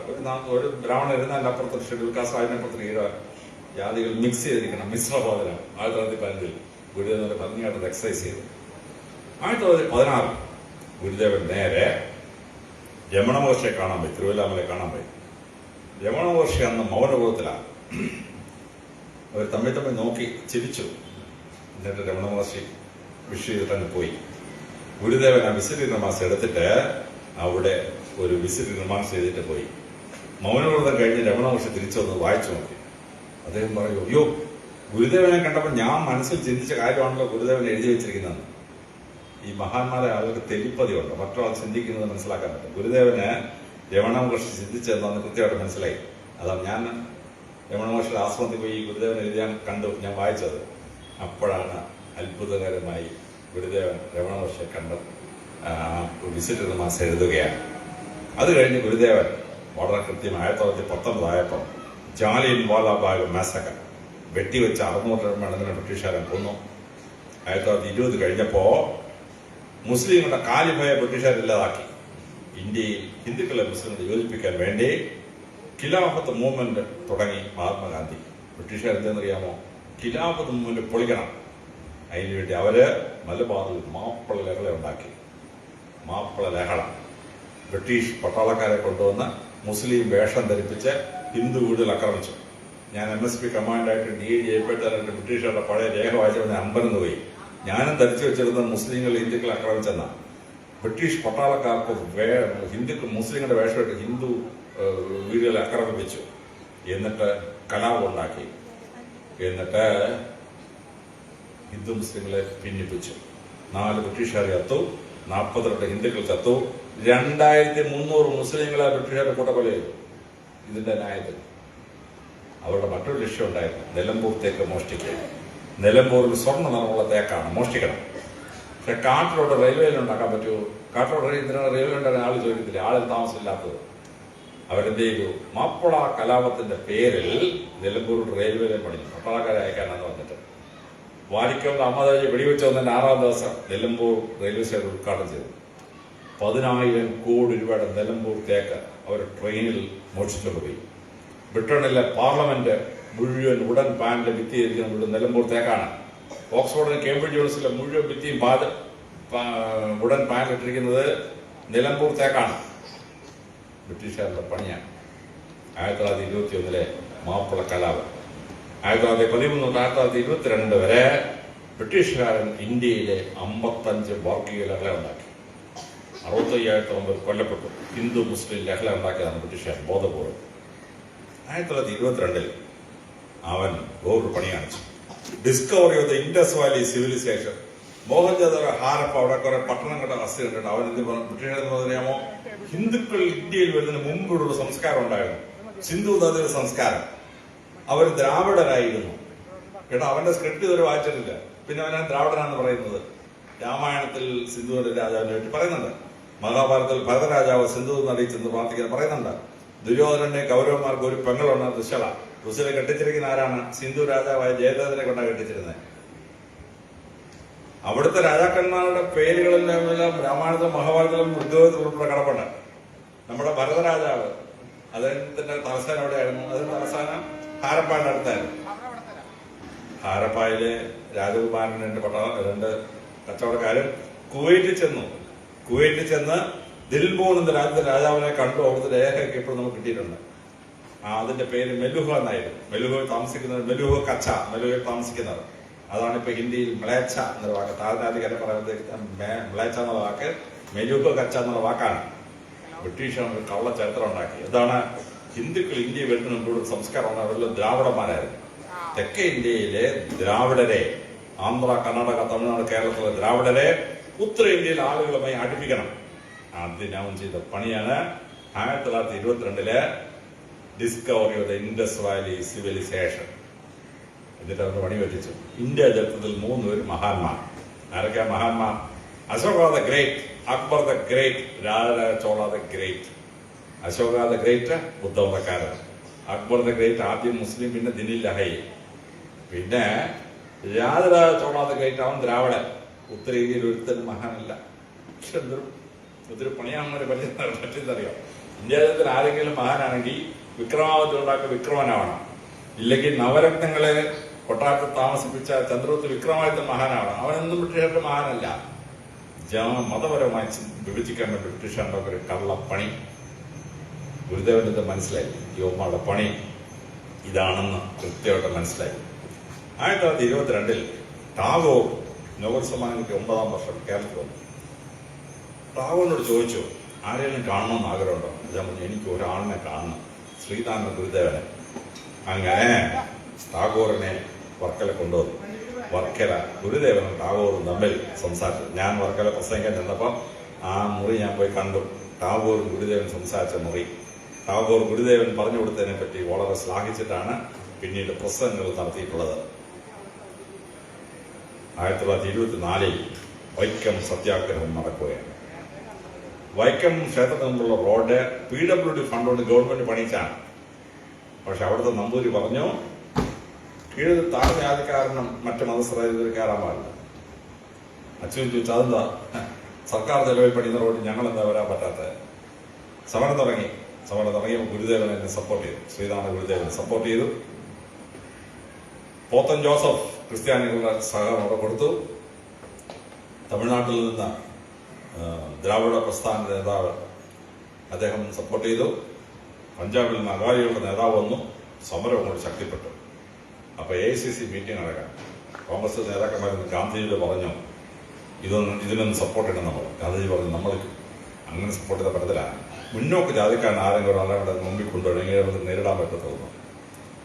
സമരക്കാർ പോയി മന്നത്തോപുരാമൻ കണ്ടു. മന്നത്തോപുരം ഞാൻ പറയാന്നു.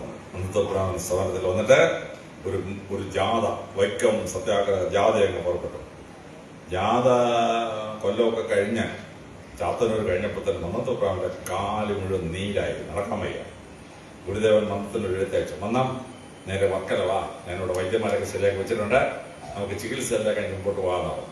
മന്നത്തോപ്പനാവന് 4000 സമരക്കാരൻ ഒന്ന് വർക്കല എത്താൻ പഠിച്ചു. ഗുരുദേവനോട് വൈദ്യന്മാരെ കൊണ്ടാക്കുന്നത് എല്ലാവരും മന്നത്തിന്റെ കാലും ഒക്കെ തടവി നീരൊക്കെ പോയി. അത് കഴിഞ്ഞ് ജാഥ മുന്നോട്ട് പോയി തിരുവനന്തപുരത്ത് നിന്ന് ചിത്തിരുനാളിനെ കണ്ടു. ചിത്തിരുനാൾ പറഞ്ഞു, എനിക്ക് 18 വയസ്സാവുന്ന 1930 അന്ന് എനിക്ക് തീരുമാനമെടുക്കാൻ പറ്റുള്ളൂ, ഞാൻ രാജാവാകുമ്പോൾ തീരുമാനമെടുക്കാമെന്ന് പറഞ്ഞു.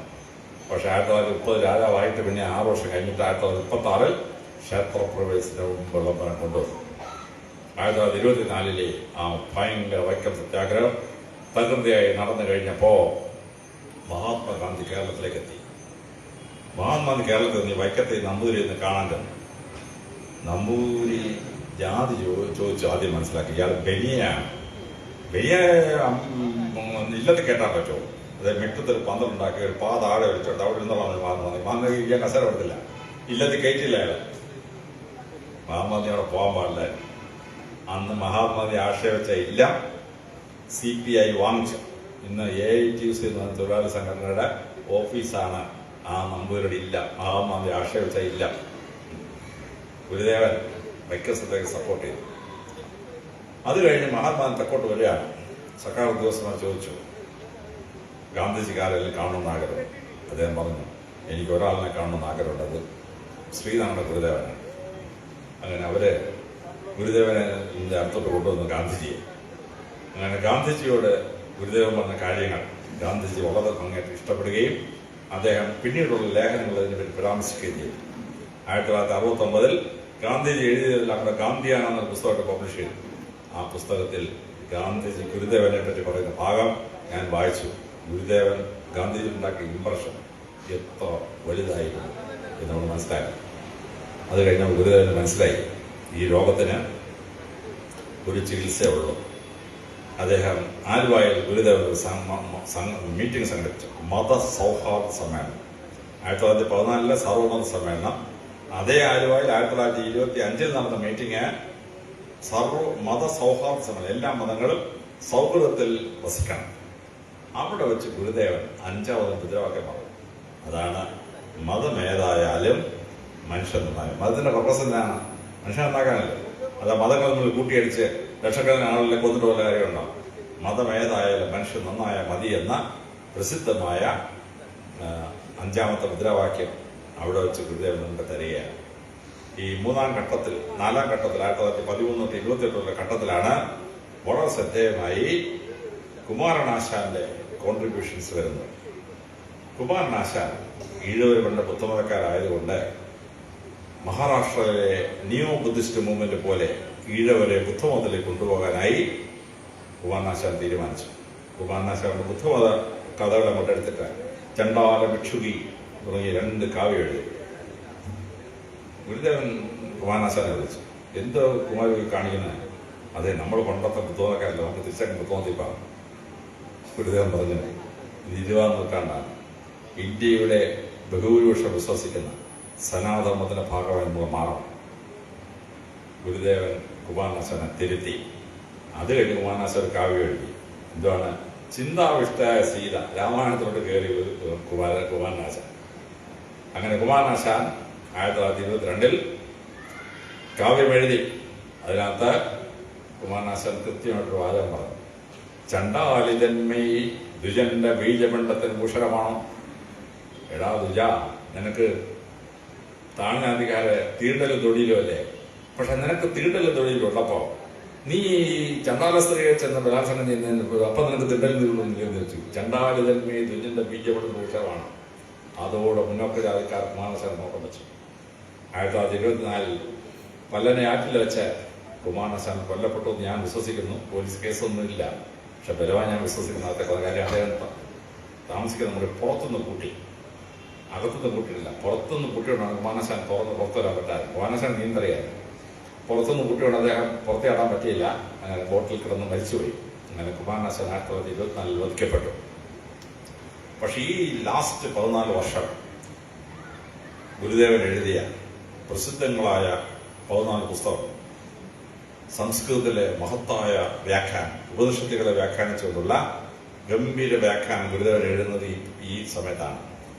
അതുപോലെ തന്നെ വിഗ്രഹമില്ലാത്ത ക്ഷേത്രവും കണ്ണാടി പ്രതിഷ്ഠയുള്ള മഹത്തായ ക്ഷേത്രങ്ങളുടെ ഒരു പരമ്പര, വിഗ്രഹ പ്രതിഷ്ഠയ്ക്ക് പകരം സത്യം, ധർമ്മ, നീതി എന്നൊക്കെ എഴുതി വെച്ച ക്ഷേത്രങ്ങൾ, ഇതൊക്കെ ഈ 4ാം ഘട്ടത്തിലാണ് വരുന്നത്.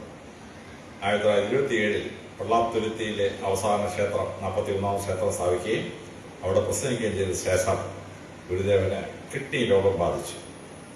ഇപ്പോഴാണ് വളരെ എളുപ്പമായിരുന്നത്. കിഡ്നി മാറ്റി വെക്കുകയോ അല്ലെങ്കിൽ രക്തം ശുദ്ധീകരിക്കാനുള്ള പരിപാടി ചെയ്യുകയായിരുന്നു. പക്ഷെ അന്നതില്ല. അങ്ങനെ 72ാം വയസ്സിൽ 1928 ഗുരുദേവൻ മഹാസമാധിയായി മുൻപോട്ട് യാത്ര വന്നു.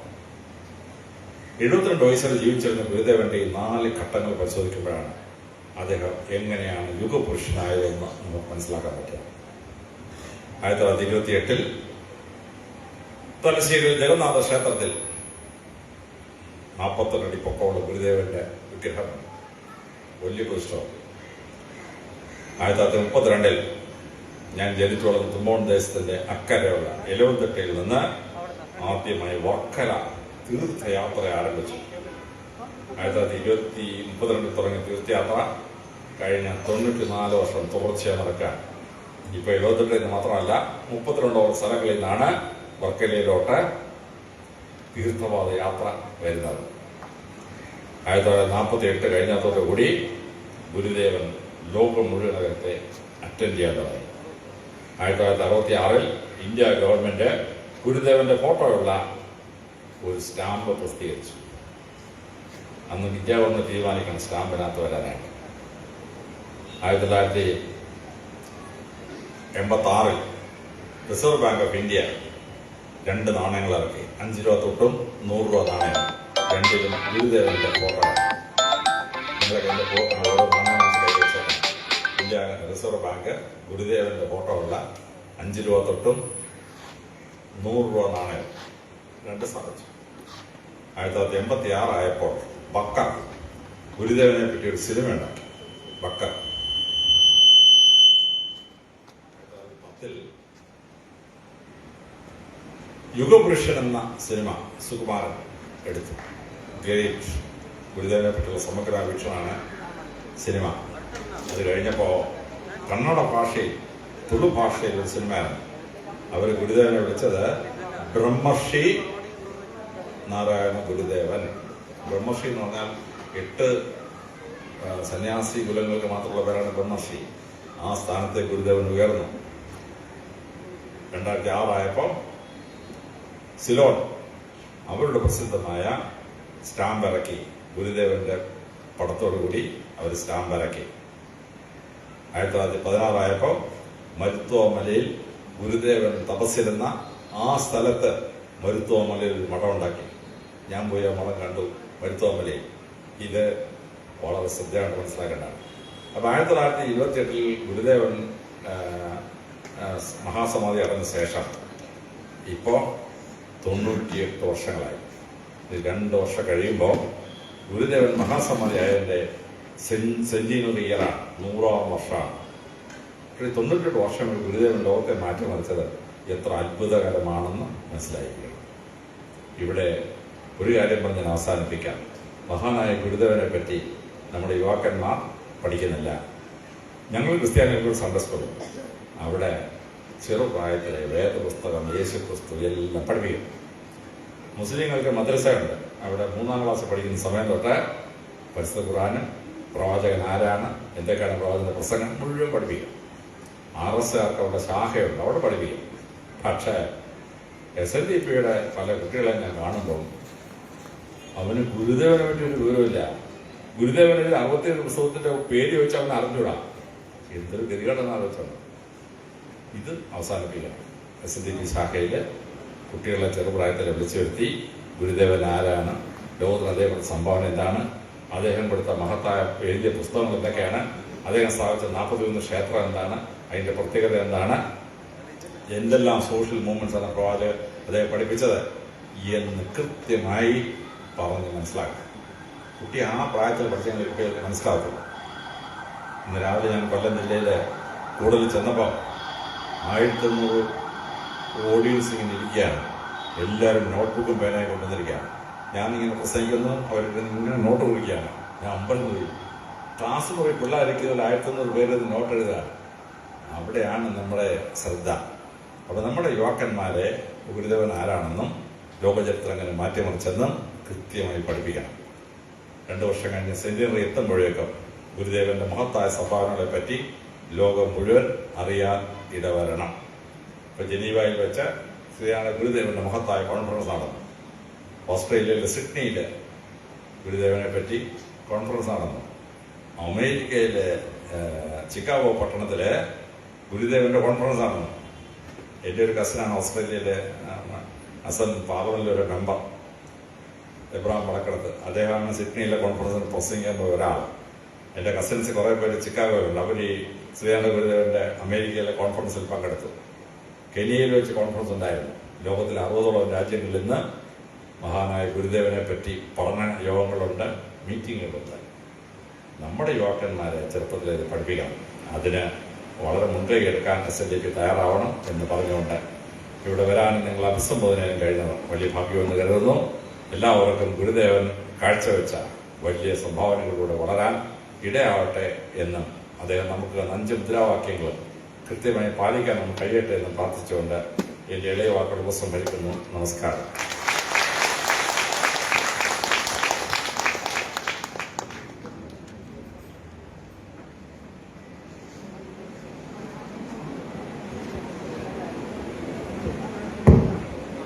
ഇവിടെ നല്ലൊരു പ്രഭാഷണം കാഴ്ചവെച്ച ഗുരുദേവനെ പറ്റി 5 ഘട്ടമായിട്ട് ഗുരുദേവന്റെ ജീവിത ചരിത്രത്തെപ്പറ്റി വളരെ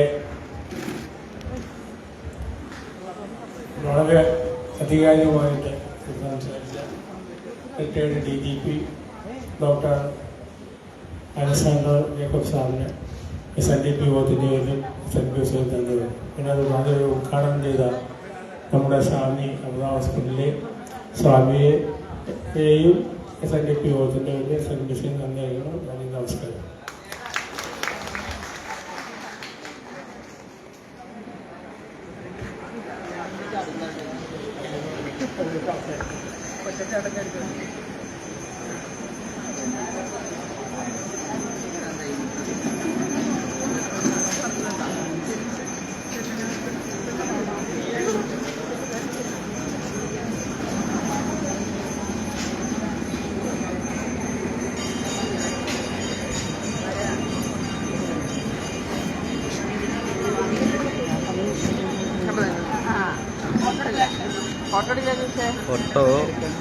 ഒരു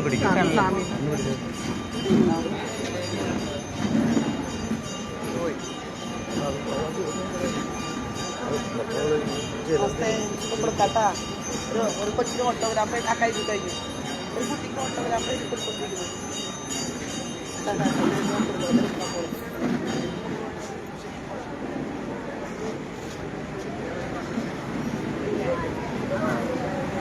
ഇങ്ങോട്ട് നീക്കാൻ ഇങ്ങോട്ട് നീക്കാൻ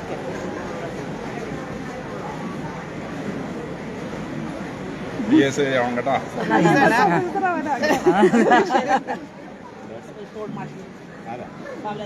ഹലോ നമസ്കാരം. ഓ ശരി ശരി ശരി ശരി. ഞാൻ 1.5 മണിക്കൂർ പ്രസംഗിച്ചു. ഞാൻ പോകുന്നു. എനിക്ക് കൊല്ലത്തെ ചെല്ലട്ടെ. Okay thank you thank you. വരാൻ പറ്റില്ല. ഞാൻ പറഞ്ഞു എന്നോട് പോട്ടോണ്ട് തരാം. ആ കിട്ടി.